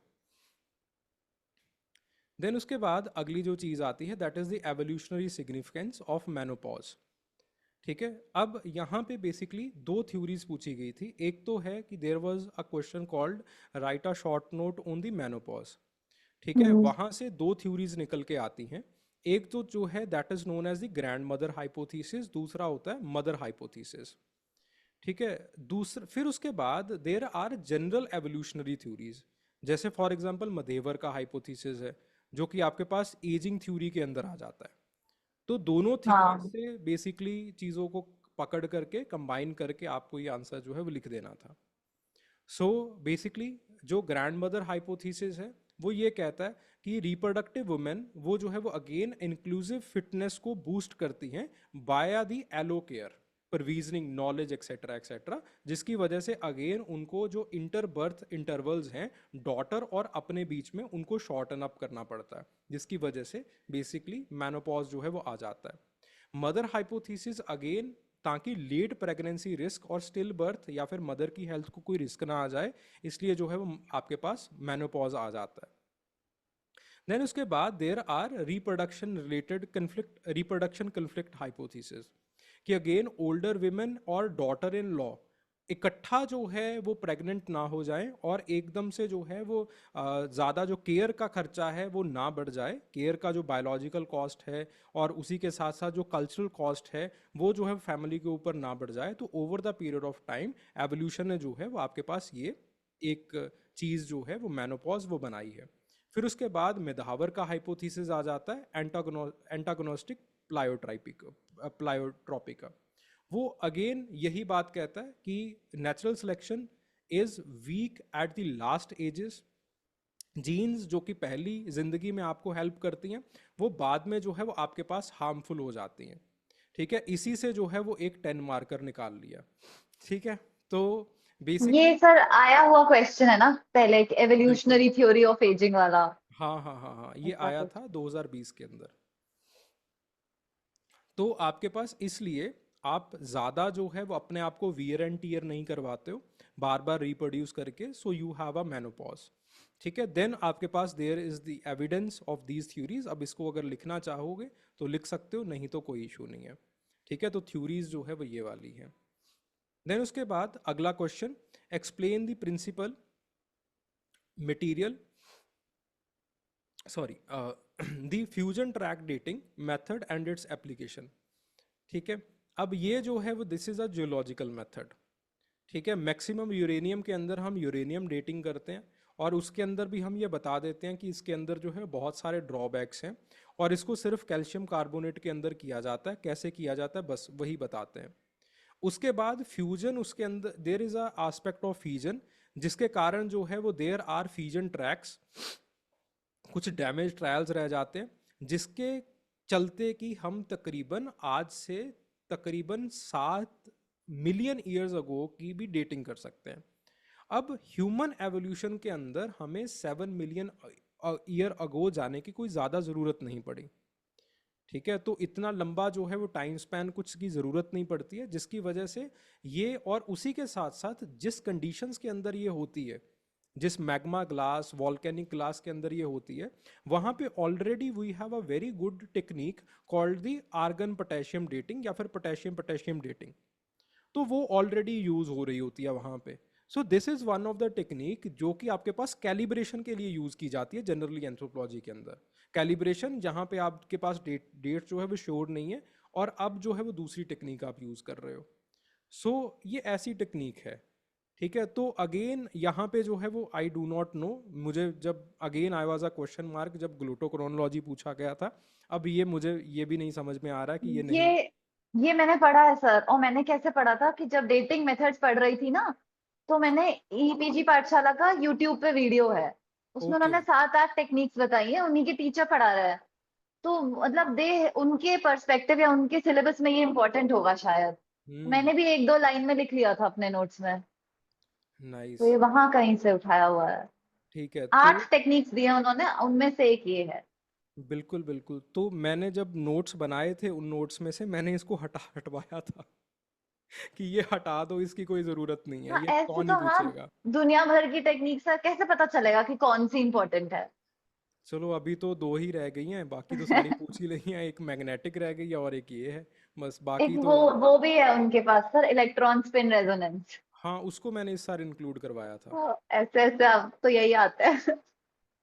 इलेक्ट्रॉन स्पिन रेजोनेंस वो हो चुकी है इन हाँ, वो और मैग्नेटिक दो रह चुकी हैं और वो अगले 2-3 सालों में पूछ लेंगे ये अभी। चलिए, सो इसका प्रिंसिपल वही रहता है कि आपके पास there is a tiny fraction of uranium 238 atoms जो कि स्प्लिट होंगे और जिसकी वजह से बेसिकली छोटे छोटे जो है वो डैमेज ट्रायल्स जो है वो बन जाते हैं। और वो जो है वो बेसिकली माइक्रोस्कोप के अंदर हम काउंट करते हैं और उसी के साथ साथ जो है वो हम ये देखते हैं कि यूरेनियम का जो कंसंट्रेशन है वो किस तरह से जो है वो डिप्लीट हुआ है और ट्रैक्स जो है वो कैसे बने हैं, और उस हिसाब से हम जो है वो बेसिकली इसको देखते हैं। एंड देन बेसिकली ये दो चीज़ों के साथ जो है वो कैलिब्रेट की जाती है। दो मेजर अप्रोचेस हैं, न्यूट्रॉन और आपके पास जो है वो यूरेनियम को डायरेक्टली जो है वो हम मेजर करते हैं। ठीक है, सो अगेन उसके बाद इसके क्लोजर्स कैसे किए जाते हैं, ज़रूरत नहीं है इन चीज़ों को। इसकी एज विंडो क्या होती है, एंड स्ट्रेंथ जो है वो इसकी यही है कि आपके पास थर्मल हिस्ट्री जानने के लिए बड़ी एक्सीलेंट है। वॉल्केनिक eruptions के अंदर बहुत कम डेटिंग मटेरियल्स, डेटिंग टेक्निक्स होते हैं जो कि आपके पास बहुत ही लंबा जो है वो टाइम स्पैन आपको बता पाते हैं, तो ये जो है वो उनमें से एक है। लेकिन उसके बाद it is very it the ages can reset और easily be blurred by heating, क्योंकि जो आपके पास इग्नियस जो इग्नियस इंट्रूजन्स हैं या फिर क्योंकि इग्नियस रॉक होता है उसकी वजह से। उसी के साथ साथ यूरेनियम मिलेगा नहीं मिलेगा, कैसे ट्रैक्स बनेंगे, अगेन इसके अंदर जो प्रिकॉशन है वो बहुत ही ज़्यादा पुअर रहता है। ठीक है, तो बेसिकली आपके पास जो है वो मतलब अगेन बड़ा अजीब सा क्वेश्चन था ये। सो हाँ मतलब जिसको आता होगा वही लिखेगा थोड़ा बहुत, बाकी तो हाँ बहुत ही मतलब मुश्किल हो जाएगा अटेम्प्ट करना अदरवाइज। बिल्कुल। देन उसके बाद अगेन यूपीएससी का favourite question, mitochondrial DNA, and then फिर उसके बाद जो है वो कैसे आपके पास जो है वो ह्यूमन एवोल्यूशन के अंदर ये काम करता है। सो बेसिकली पहले जो है वो फीचर्स बता दिए कि why mitochondrial DNA it is handy, क्योंकि मदर लाइन से आता है, कोई रिकम्बिनेशन नहीं होता है, प्लस इसी के अंदर जो है स्मॉल जीनोम होता है, अच्छे तरीके से आप इसकी सीक्वेंसिंग वगैरह कर सकते हो, और जो म्यूटेशन रेट है वो काफ़ी ज़्यादा फास्ट होता है, म्यूटेशन को अच्छे से आप ट्रैक कर सकते हो। ठीक है, इस वजह से ये मॉलिकुलर क्लॉक बड़ा अच्छा बन जाता है। तो पहला जो है वो पार्ट हो गया, माइटोकॉन्ड्रियल डीएनए अच्छा क्यों है। फिर उसके बाद बात आती है, एक और चीज़ आती है, माइटोकॉन्ड्रियल ईव। माइटोकॉन्ड्रियल ईव का मतलब क्या होता है, it is the most recent common maternal ancestor, जो कि आपके पास जो है वो इस माइटोकॉन्ड्रियल डीएनए के आधार के ऊपर जो है वो आप बना सकते हो। और ह्यूमंस का जो माइटोकॉन्ड्रियल ईव है वो जो है वो आपके पास तकरीबन 1.5 लाख से लेके 2 लाख साल तक जो है वो निकला है, जो कि अगेन मोरक्को के अंदर जो आपके पास केव्स के अंदर एविडेंसेस मिले हैं, अफ्रीका के अंदर जो मिले हैं, उसके साथ जो है वो ये पूरा पूरा मेल खा रहा है। तो इससे हमें जो है वो ये चीज़ें पता चल जाती हैं that the mitochondrial DNA it can be used in the human evolution.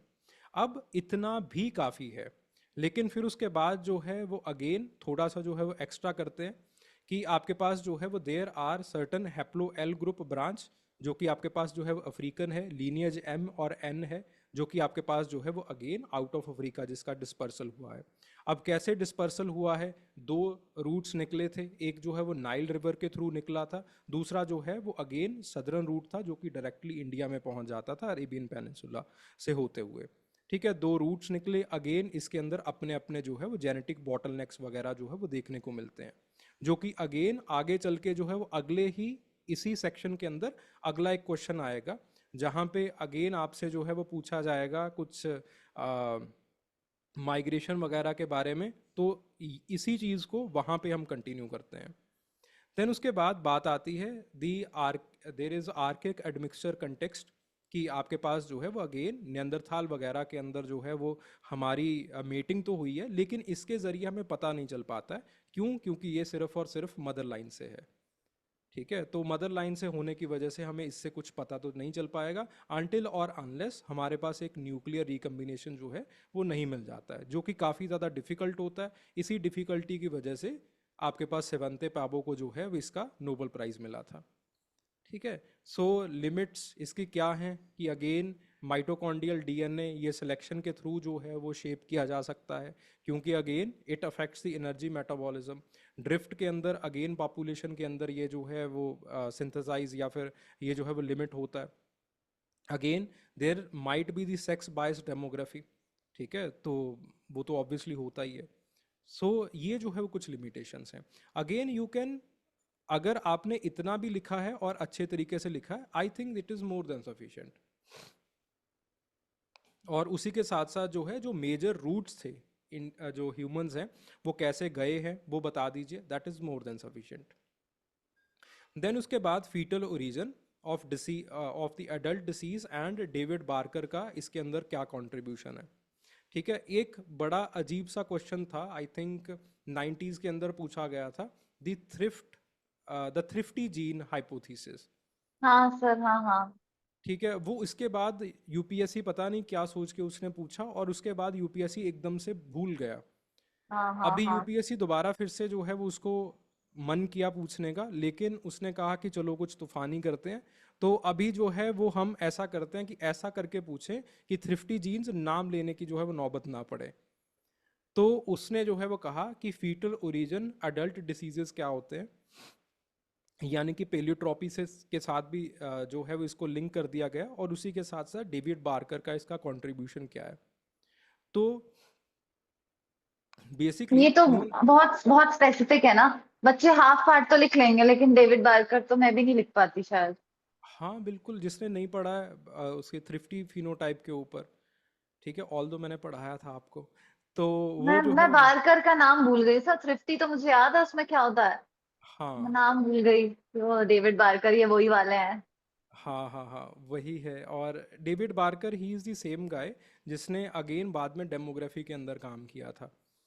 तो बेसिकली डेविड बार्कर क्या कहता है कि जो अगर लो बर्थ वेट हो जाए, यानी कि the birth weight it is mimicking the hunting at gathering, तो बेसिकली आपके पास जो है वो देयर आर सर्टन जीन्स जो कि ऐसे मिथाइलेशन उनका होता है, या फिर ऐसा जो है वो कुछ उनका प्लास्टिसिटी होता है, या फिर डेवलपमेंटल प्लास्टिसिटी आपके अंदर कुछ ऐसा आ जाता है कि आगे चल के आपके पास जो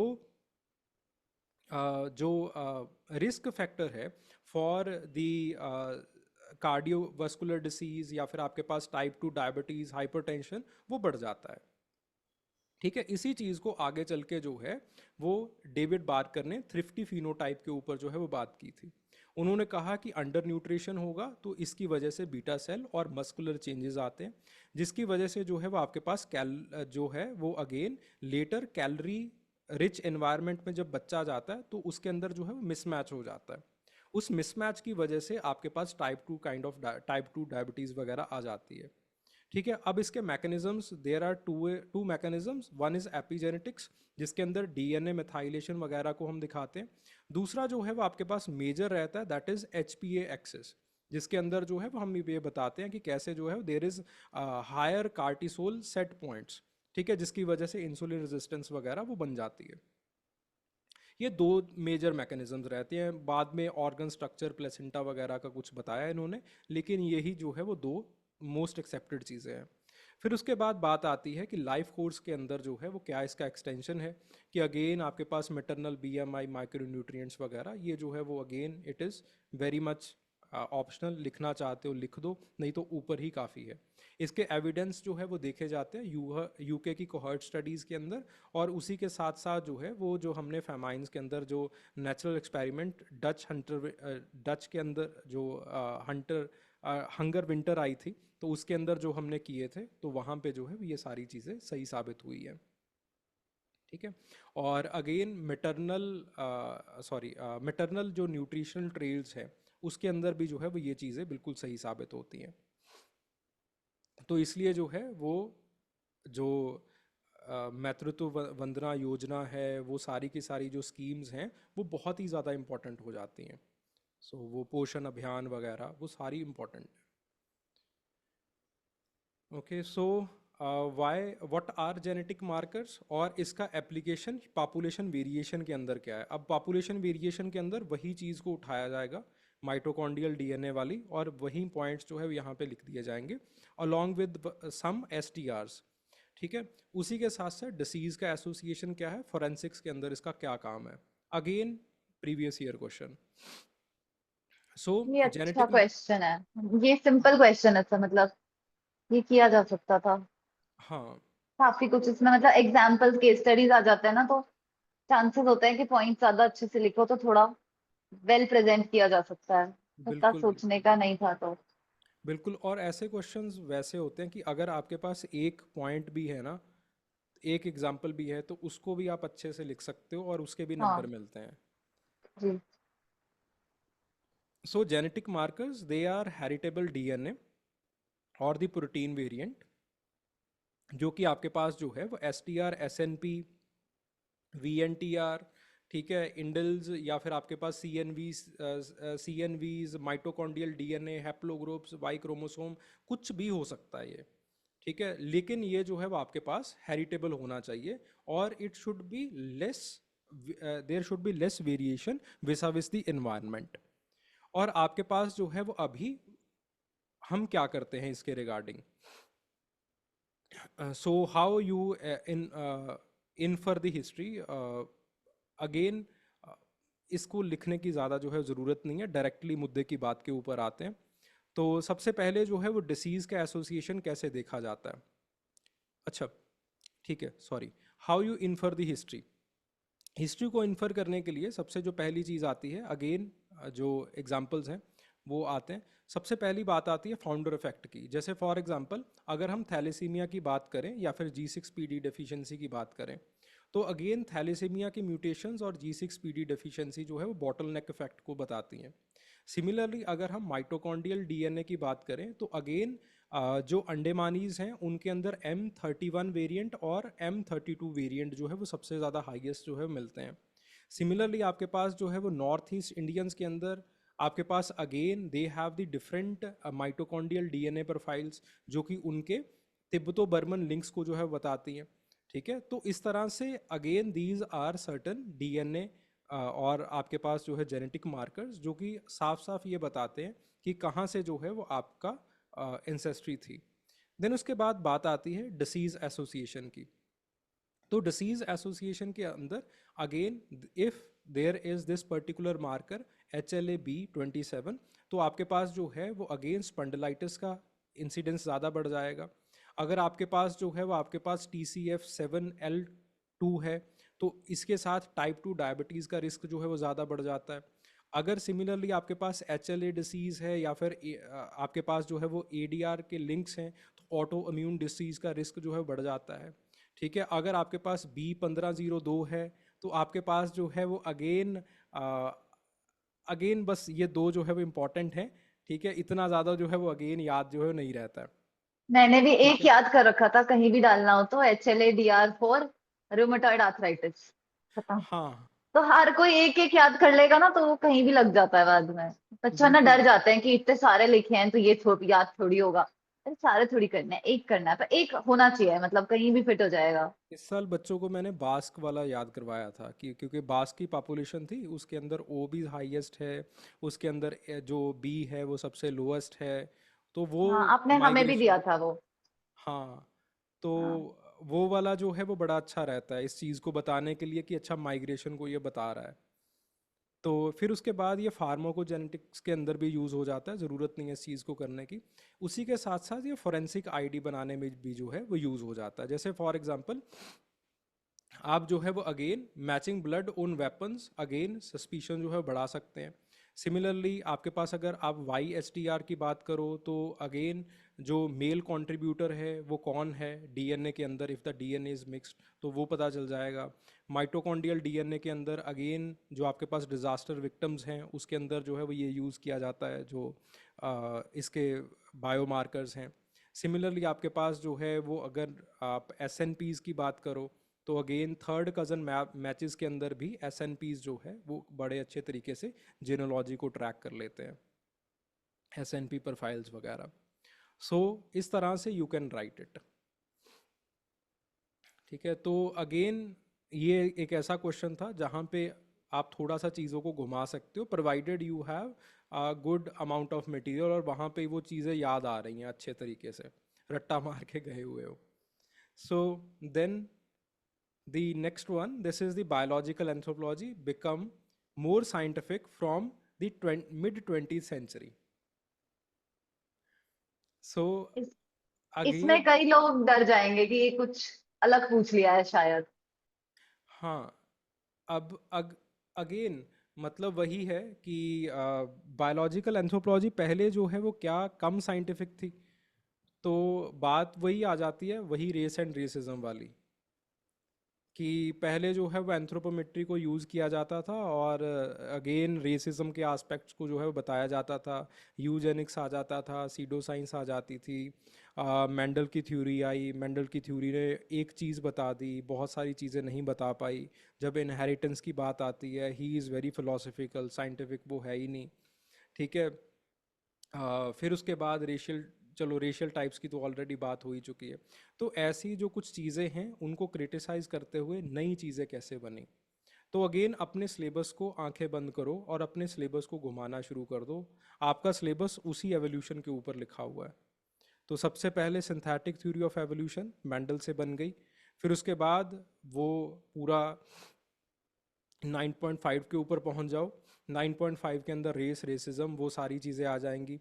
फिर उसके बाद यूजेनिक्स का बदलाव जो है, इफ़ यू वांट टू हाँ राइट सर, तो वो। सारी जेनेटिक स्टडीज तो इसके बाद ही हुई है। हाँ तो जिसको भी ये कैरियोटाइपिंग, क्रोमोसोम, जेनेटिक स्टडीज कुछ भी याद आ जाए तो मतलब वो एक डिसेंट आंसर तो लिख ही लिया होगा। बिल्कुल बिल्कुल। तो वो जो है। और हाँ हाँ। मेरे को लगता है सर ये पीवाईक्यू है क्या?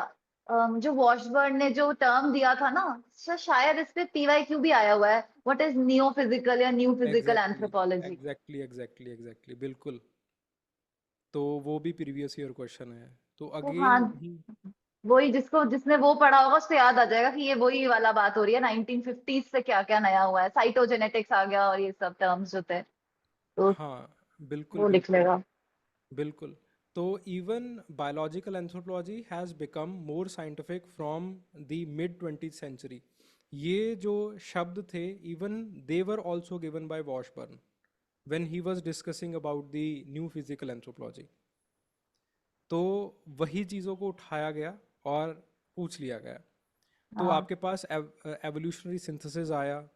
ठीक है, उसके बाद जो है वो अगेन नेचुरल सिलेक्शन के साथ मेंडलियन जेनेटिक्स वगैरह मिलती है।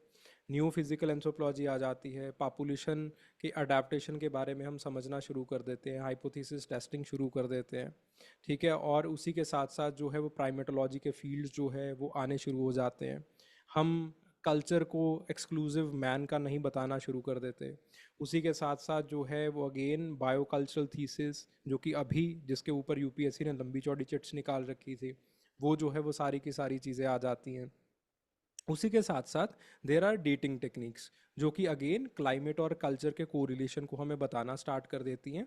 और इसी के साथ साथ जो है वो आपके पास इन्वायरमेंटल आर्कोलॉजी जो है वो अगेन बायोकल्चरल या फिर बायोलॉजिकल एंथ्रोपोलॉजी के अंदर यूज़ होना शुरू हो जाती है, जिसके साथ कि हम अच्छे तरीके से ये समझना शुरू कर देते हैं कि कैसे आपका एवोल्यूशन हुआ है। उसी के साथ साथ जो है वो रेस को हम बिल्कुल नकार देते हैं, और उसी के साथ साथ नए मार्कर्स को हम फाइंड आउट करना स्टार्ट कर देते हैं। और again with the help of the mitochondrial DNA हम माइग्रेशन को जो है वो चार्ट आउट ट्रेस करना शुरू कर देते हैं। ठीक है, और इसी के साथ साथ क्योंकि उस वक्त जो है वो बहुत ख़राब स्टडीज़ की जा रही थी रेसिज्म के अंदर, जैसे फॉर एग्जांपल फिलाडेल्फिया के अंदर जो है वो ब्लैक्स के अंदर जो स्टडीज़ की गई। ठीक है, उन दी सेक्सुअली ट्रांसमिटेड डिसीज़ उनको देखने के लिए। So there was no informed consent.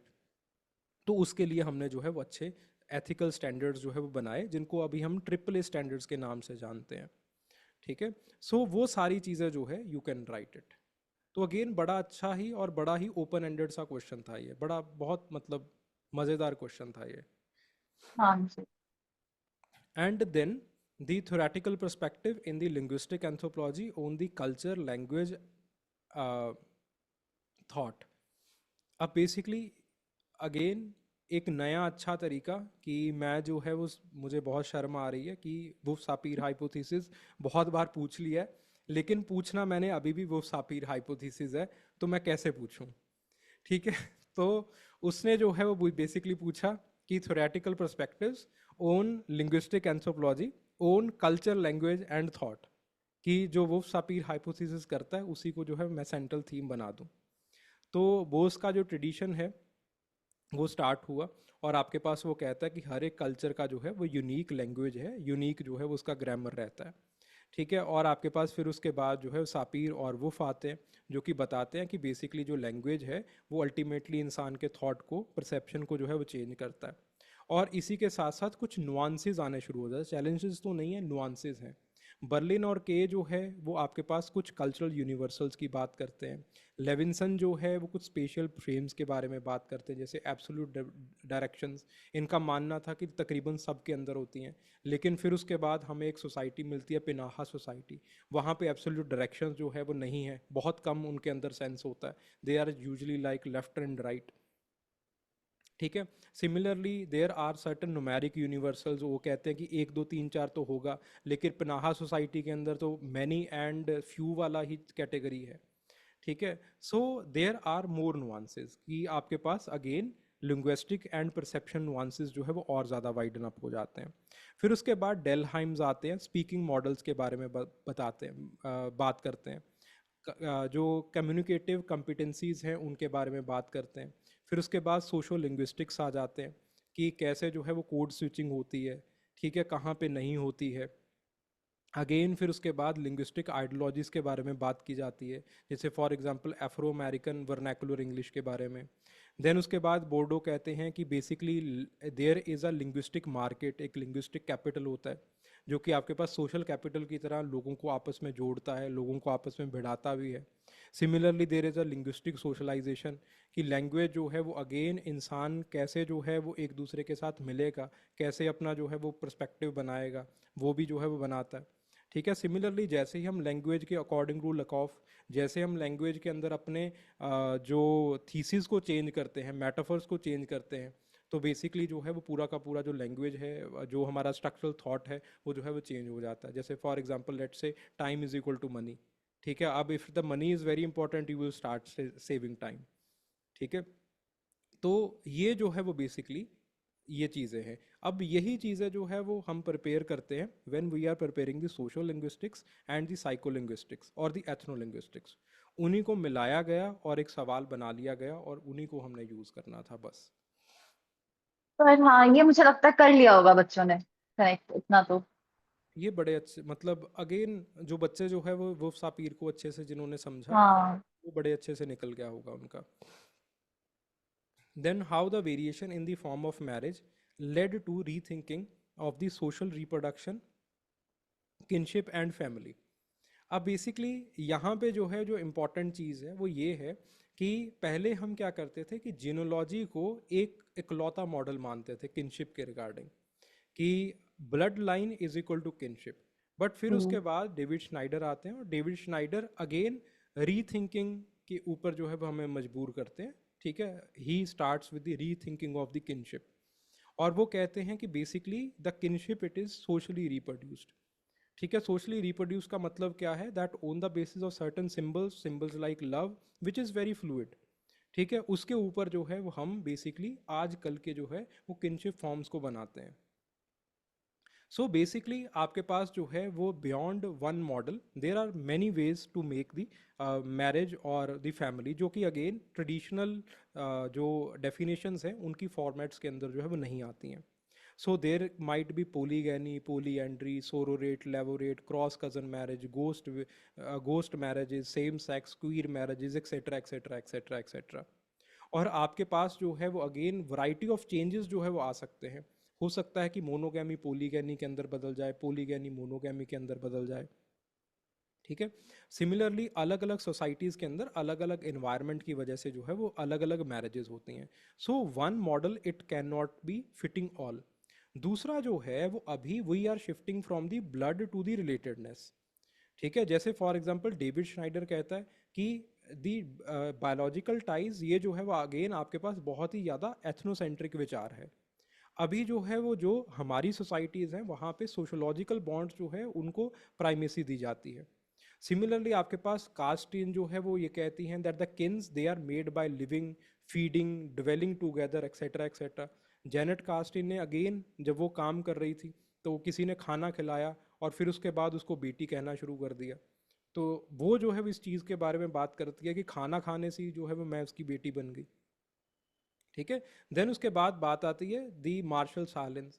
Martial Sahlins again mutual being के बारे में बात करते हैं, मार्शल साइलिन भी बात करते हैं और मॉस भी बात करते हैं, मार्कल मॉस भी, कि आपके पास जो है वो again there is mutuality of being, कि आपके पास एक बार when you are woven in that gift exchange और any kind of exchange, then you are always woven. So there is adoption, milk kinship, बहुत सारी चीज़ें होती हैं। सो जो कि ब्लड ना होके सिंपल रिलेटेडनेस के ऊपर जो है बात आती है। देन उसके बाद अगली जो चीज़ आ जाती है that is the alliance and descent को हमने री रीड करना स्टार्ट किया। पहले क्लॉड लेवी स्ट्रॉस क्या कहते हैं, that it is the mutual exchange, simple exchange होता है और कुछ नहीं है। लेकिन फिर उसके बाद हमने री रीडिंग उसकी शुरू की with the help of Jack Goody and Edmund Leach. Jack Goody कहते हैं कि प्रॉपर्टी के ऊपर जो है वो अगेन हमारा फोकस होना चाहिए, बिकॉज प्रॉपर्टी, डोरी, ब्राइड वेल्थ वगैरह, ये जो है वो वुमेन के स्टेटस को रीशेप करते हैं, उसके इनहेरिटेंस को रीशेप करते हैं, और उसी के आधार के ऊपर जो है वो रिश्ते बनाए जाते हैं, जिसके अंदर ऑब्वियसली प्रैग्मेटिज्म आ जाता है। मेजरली जैक गुडी ये कहते हैं कि इंसान जो है वो जहाँ पे पैसा उसको ज़्यादा मिल रहा होता है वहाँ पे जो है वो शादी कर लेता है। देन उसके बाद एडमंड लीच पैसे को ना रख के जो है वो बेसिकली पॉलिटिकल स्ट्रेटजी को जो है वो बात कर रहे होते हैं कि लैंड ऑफिस पॉलिटिकल स्ट्रेटजी को प्राइमा फेसी जो है वो देखा जाता है। फिर उसके बाद एग्जिस्टिंग स्ट्रक्चर्स के अंदर जो है वो शादी कर ली जाती है। फिर उसके बाद there is the feminist and political economy, if you want to write you can write it. मुद्दे की बातें जो है वो ऊपर ख़त्म हो चुकी हैं, ठीक है। फेमिनिस्ट और पॉलिटिकल इकोनॉमी के अंदर जो है वो कॉर्लेयर और आपके पास जो है वो फेडरीसी जो है वो उन्होंने अगेन मैरिज स्ट्रक्चर्स, वो कहती है that the marriage structures they structures the unpaid care, domestic labour, sexual reproductive work, और ये जो है वो basically thus the reproduction of the labour force it is there in the marriage as well as family. तो इस वजह से जो है वो आपके पास तीनों चीज़ें कनेक्टेड रहती हैं, हाउस होल्ड, मार्केट और स्टेट। और कितने बच्चे पैदा करने हैं, कैसे पैदा करने हैं, कम पैदा करने हैं, ये जो है वो अगेन स्टेट की पॉलिसीज़, मार्केट की पॉलिसीज़, ये जो है वो इन चीज़ों को बेसिकली डिटरमाइन करते हैं। अब again these are very critical perspectives, अगर लिखना चाहते हो यू कैन राइट, ठीक है। फिर उसके बाद जो है वो थोड़ा सा आज का पर्सपेक्टिव कि आजकल जो है वो again there are ART etcetera, again आपके पास जो है वो पूरी तरह से हमारा जो एक नोशन है रिप्रोडक्शन का, रिप्रोडक्टिव बायोलॉजी का, सोशोलॉजी का, वो जो है वो चेंज होता चला जा रहा है, ठीक है। सो ये जो है वो मेजरली ये कुछ बातें थी इसके अंदर, that is the how the variation in the form of marriage, इसने जो है वो हमें मजबूर किया है, सोशल रिप्रोडक्शन कैसे होता है, किनशिप कैसे होता है, फैमिली कैसे बनती है।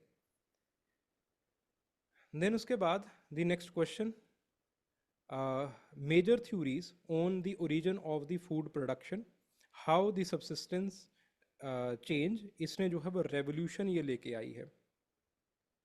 तो सबसे पहले जो है वो अगेन कैसे जो है वो मेजर जो इसका काम है वो वही है कि एग्रीकल्चर जो है वो कैसे शुरू हुआ है। सो सबसे पहले ओसिस थ्योरी, ठीक है, that was again a previous year question कि जीवी चाइल्ड ने कैसे इस चीज़ को जो है समझाया था।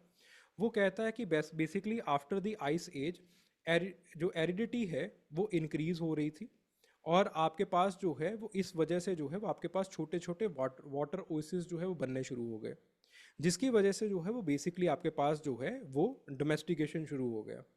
अब प्रॉब्लम इसके अंदर ये है that it is overly simplistic, ठीक है, और आपके पास कैसे बने कैसे नहीं बने प्रॉपर एविडेंसेस नहीं है। उसके बाद ब्रेडवुड की थ्योरी आती है।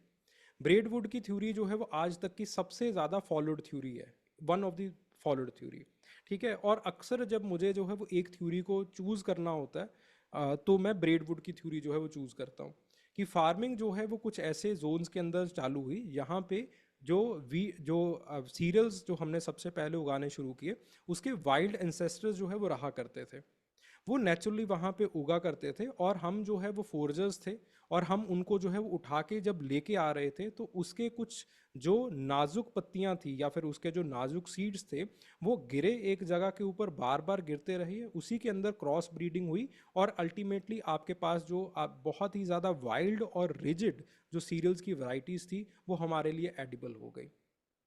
सो इस तरह से लोकल नॉलेज, और धीरे धीरे हमने जो है वो फिर उसके बाद उसी के ऊपर हमने बिल्ट ऑन करना शुरू किया। फिर उसके बाद अगली थ्योरी आती है बोसरप की थ्योरी और कोहन की theory, the population pressure theory. वो कहते हैं कि पॉपुलेशन डेंसिटी राइज हुई, जिसकी वजह से जो है वो आपके पास प्लांटेशन, वीडिंग, इरिगेशन, ये सारी की सारी चीज़ें जो है वो आपके पास होनी शुरू हो गई, क्योंकि ultimately you were not able to keep up with the wild hunting and foraging type, ठीक है। फिर उसके बाद there is a broad spectrum of the revolution, जो कि जनरली जो है वो चीज़ों के बारे में बताता है कि आपके पास जो है वो फोर्जर की जो डाइट है वो ब्रॉडर होना शुरू हो गई। स्मॉल गेम जो है वो आपके पास वो भी कर रहे थे, सीड्स भी खा रहे थे, ट्यूबर्स भी कलेक्ट कर रहे थे, और धीरे धीरे धीरे धीरे डाइवर्सिफिकेशन हुई, मैनेजमेंट करना स्टार्ट किया, और डोमेस्टिकेशन वगैरह इस तरह से वो बढ़ी। ब्रॉड स्पेक्ट्रम थ्योरी बेसिकली कहता है दैट देर इज़, एक तरह से जो है वो आप सीधा एग्रीकल्चर की तरफ नहीं पहुंचे हो, देर वर मल्टीपल प्रोडक्शन प्रोसेसेस जो कि आपके पास चलते रहे हैं और तब भी चलते रहे। फिर उसके बाद बात आती है दी पिकिंग एंड रिस्क, जो कि बिनफोर्ड ने जो है वो बताई है। ठीक है, अगेन उन्होंने कहा the population it packed into the marginal edges of the good habitat. ठीक है, they scheduled the harvest and the storage of the buffer risk, और आपके पास धीरे धीरे जो है वो आपके पास जो कल्टीवेशन की तरफ जो है वो इनकी नजिंग होती चली गई। ठीक है, इसी के साथ साथ जो है वो देयर वाज को एवोल्यूशन थ्योरी, जो कि अल्टीमेटली कहती है कि एग्रीकल्चर ने आपको बदला, आपने एग्रीकल्चर को बदला। ठीक है, सो जो मेजर थ्योरीज हैं, जो स्टार्टिंग है ऑब्वियसली ओसिस थ्योरी से होती है जो कि क्रिटिसाइज्ड है, और फिर उसके बाद देर इज दिस थ्योरी, ब्रेडवुड की थ्योरी, एंड देन फिर उसके बाद जो अगली थ्योरी आ जाती है that is the broad spectrum revolution theory, जो कि मेजर जो है वो तीन थ्योरीज हैं। और इसके बाद भी जो है वो अगर you want to write something तो the coevolution theory that you can write. Coevolution theory basically वही है कि प्लांट्स और जो आपके पास ह्यूमंस हैं उन्होंने जो है वो अपने आप चीज़ों को जो है वो को इवॉल्व किया है। अब जो दूसरा पार्ट आता है वो यही है कि किस तरह से न्यूलिथिक रेवोल्यूशन ने चेंज किया। इसके लिए तो हम जो है वो मतलब बचपन से पॉइंट्स प्रिपेयर करते आ रहे थे। हाँ, ये तो पीवाईक्यू भी है ना, why is Neolithic called a revolution, और ये सब तो ये सबको हाँ पता होगा। बिल्कुल, तो वो सारी चीज़ें जो है वो यहाँ पे लिखती हैं एकदम। और अगेन एग्जांपल अगर कोई साइट करना है तो लेवनांत का कोई एग्जांपल, नाटूफियन कल्चर का एग्जांपल यू कैन साइट। तो अगेन नाटूफियन कल्चर के अंदर ही ये सारी थ्योरीज को प्रैक्टिस किया गया है। रादर नाटूफियन कल्चर के अंदर जब काम किया गया और ये कहा गया कि ये जो है वो आपके पास this is one of the first site जहाँ पे हो सकता है कि एग्रीकल्चर हुई हो, तो ब्रेड फूड की थ्योरी को जो है वहाँ पे it was recognized from there. Yes, हाँ ये पढ़ा था मैंने। और इसके बाद अब एक क्वेश्चन जो अगली बार आएगा वो एनडीटी आएगा, नियोलिथिक डेमोग्राफिक ट्रांजिशन, हाँ क्योंकि वो उनके नोट्स में अलग से मेंशन्ड है, बहुत इंपॉर्टेंट चैप्टर बना के उसमें थ्योरी व्योरी दी हुई है उन्होंने। वो भी हाँ पूछा नहीं है उन्होंने।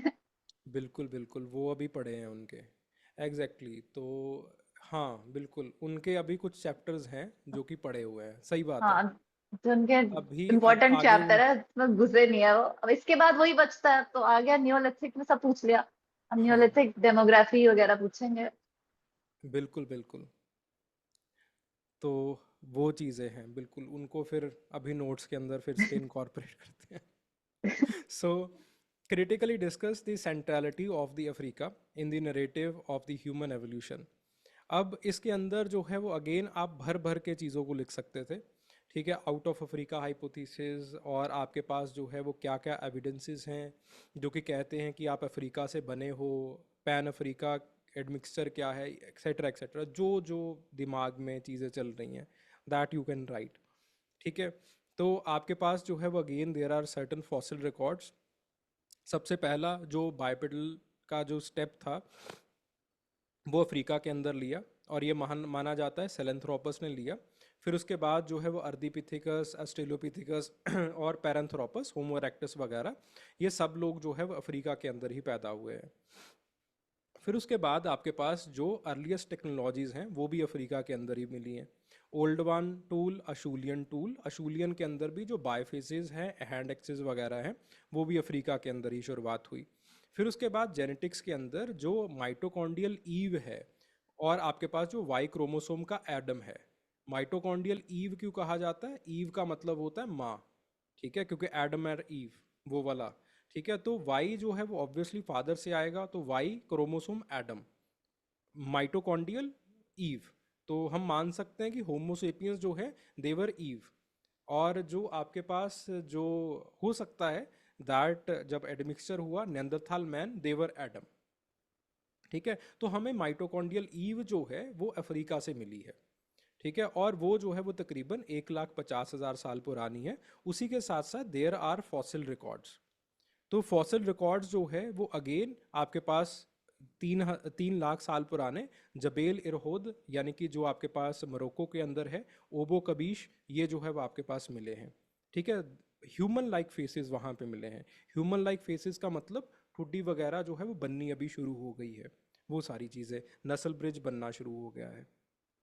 फिर उसके बाद पेलियो इकोलॉजी के अंदर अगेन आपके पास जो देर वर मोजाइक हैबिटेट्स, वुडलैंड्स भी थे, सवानास भी थे, लेक शोर्स भी थे वहाँ पे। जो क्लाइमेट वेरिएबिलिटी है वो भी बहुत तेज़ी से जो है वहाँ पे रही, जिसकी वजह से अगेन आपके पास जो है जो ह्यूमन बींग्स के अंदर, हम लोगों के अंदर जो बायोलॉजिकल प्लास्टिसिटी होती है वो भी हो सकता है कि यहाँ से जो है वो बनी हो। लेकिन इसके अंदर कुछ क्रिटिकल नुआंसेस हैं। मायोसीन्स जो एप्स हैं वो ज़्यादातर यूरेशिया के अंदर हैं। फिर उसके बाद अर्ली जो होमोज हैं आउटसाइड अफ्रीका के, आउटसाइड बाय अफ्रीका, वो जो है वो आपके पास तकरीबन 1,08,000 साल पहले हैं। दमिंसी वगैरह के अंदर जो आपके पास होमो इरेक्टस वगैरह मिले हैं, उनके साथ भी there is hybridization that has happened, ठीक है। और उसके बाद लेटर नॉन अफ्रीकन लिनिएजेस वगैरह वो भी जो है वो आपके पास बड़ी इंपॉर्टेंट रहती हैं, ठीक है। तो वो सारी चीज़ें जो है वो बेसिकली हम कह सकते हैं कि अगेन देयर आर, मतलब दोनों ही इंपॉर्टेंट है, अकेला अफ्रीका इंपॉर्टेंट नहीं है, नॉन अफ्रीकन लीनिएजेस जो है अगेन दे आर इंपॉर्टेंट।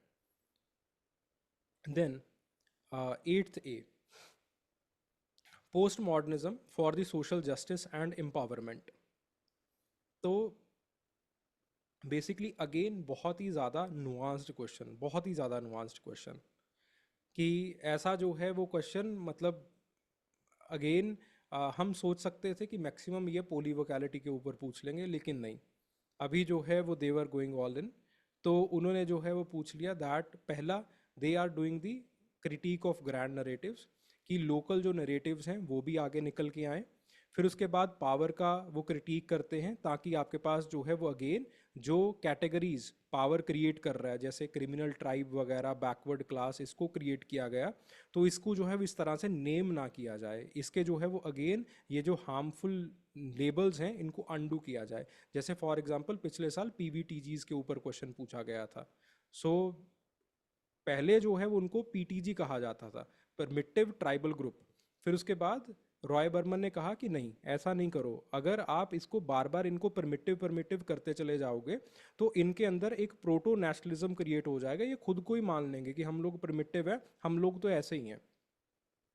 तो अगेन उनको जो है पर्टिकुलरली वनरेबल कहा गया। तो ऐसे हार्मफुल नरेटिव्स जो है वो नहीं होने चाहिए, ऐसे लेबल्स नहीं होने चाहिए। देन उसके बाद डीकंस्ट्रक्शन करना इन्होंने स्टार्ट किया, कि जो आपके पास बाइनरी ऑपोजिशंस हैं जो अंग्रेजी हर एक के अंदर कर देता है, वो जो है वो नहीं होना चाहिए। फिर उसके बाद ओरिएंटलिज्म, एडवर्ड सैद, अगेन वो जो है वो जो स्टीरियोटाइप्स होते हैं मीडिया के अंदर, एनजीओज के अंदर, पॉलिसी मेकिंग के अंदर, कि जो परमिटिव्स हैं वो सुपरस्टिशियस होते हैं, ये सारी चीज़ें अगेन इसको जो है वो रद्द करता है। सबएल्टरन वॉइसेस को जो है वो ये आगे बताता है कि आपको मलिनोस्की की तरह जो है वो अपने आप को नहीं लिख देना है, उनके कंधे पे बंदूक रख के उनकी वॉइस को लिखना है, अपने आप को पीछे रखना है। Similarly there is a concept of the situated knowledge. Situated knowledge का मतलब क्या है, कि रिसर्चर जो है वो अगेन अपनी पर्सनैलिटी को, मतलब he will try to build the trust, he will try to learn from the others. Similarly performativity, तो अगेन आपके पास जो है वो स्पीच, ड्रेस वगैरह वगैरह, वो सारी चीज़ें जो है वो उन्हीं के हिसाब से आपको पहननी है, ठीक है। तो ये जो सारी की सारी चीज़ें हैं बेसिकली एथनोग्राफी को और ज़्यादा स्ट्रॉन्ग बनाती हैं, और जो छोटी छोटी कल्चर्स हैं उनको वॉइस देती हैं अपनी किताबों के अंदर, जिसके कारण कि सोशल जस्टिस और एम्पावरमेंट जो है वो आदिवासी लोगों का हो पाता है, पॉलिसी के अंदर हो पाता है, ठीक है। सो वेरी नुआंस्ड क्वेश्चन, और ऐसा क्वेश्चन मेरे हिसाब से पूछा जाना चाहिए, मतलब बहुत अच्छा क्वेश्चन था ये। Then again a previous year question, GWS और उसकी जो है वो हेल्थ एंड डिसीज़ के अंदर क्या अंडरस्टैंडिंग है। तो अगेन इसके अंदर तो प्रीवियस ईयर क्वेश्चन है, तो रट के लेके जाओ। कि आपके पास जो है वो बेसिकली इसके क्या क्या एग्जाम्पल जो है वो लिख सकते हो। HLA का कहाँ पे ऑटो इम्यूनिटी के अंदर जो है वो एग्जाम्पल डाला जा सकता है, कहाँ पे जो है वो आपके पास टाइप 2 डायबिटीज़ वाला एग्जाम्पल डाला जा सकता है। ठीक है, जैसे for example you have the TCF7L2, ये जो है वो अगेन टाइप 2 डायबिटीज़ के अंदर डाल सकते हो। फिर उसके बाद जो है वो फ्रॉम लोकाई टू बायोलॉजी, कैसे जो है वो मैकेनिज्म्स चलते हैं, ठीक है, उसको जो है वो देखा जा सकता है। So again this is a previous year question, just एक बार जो है वो इस चीज़ को देख लीजिएगा।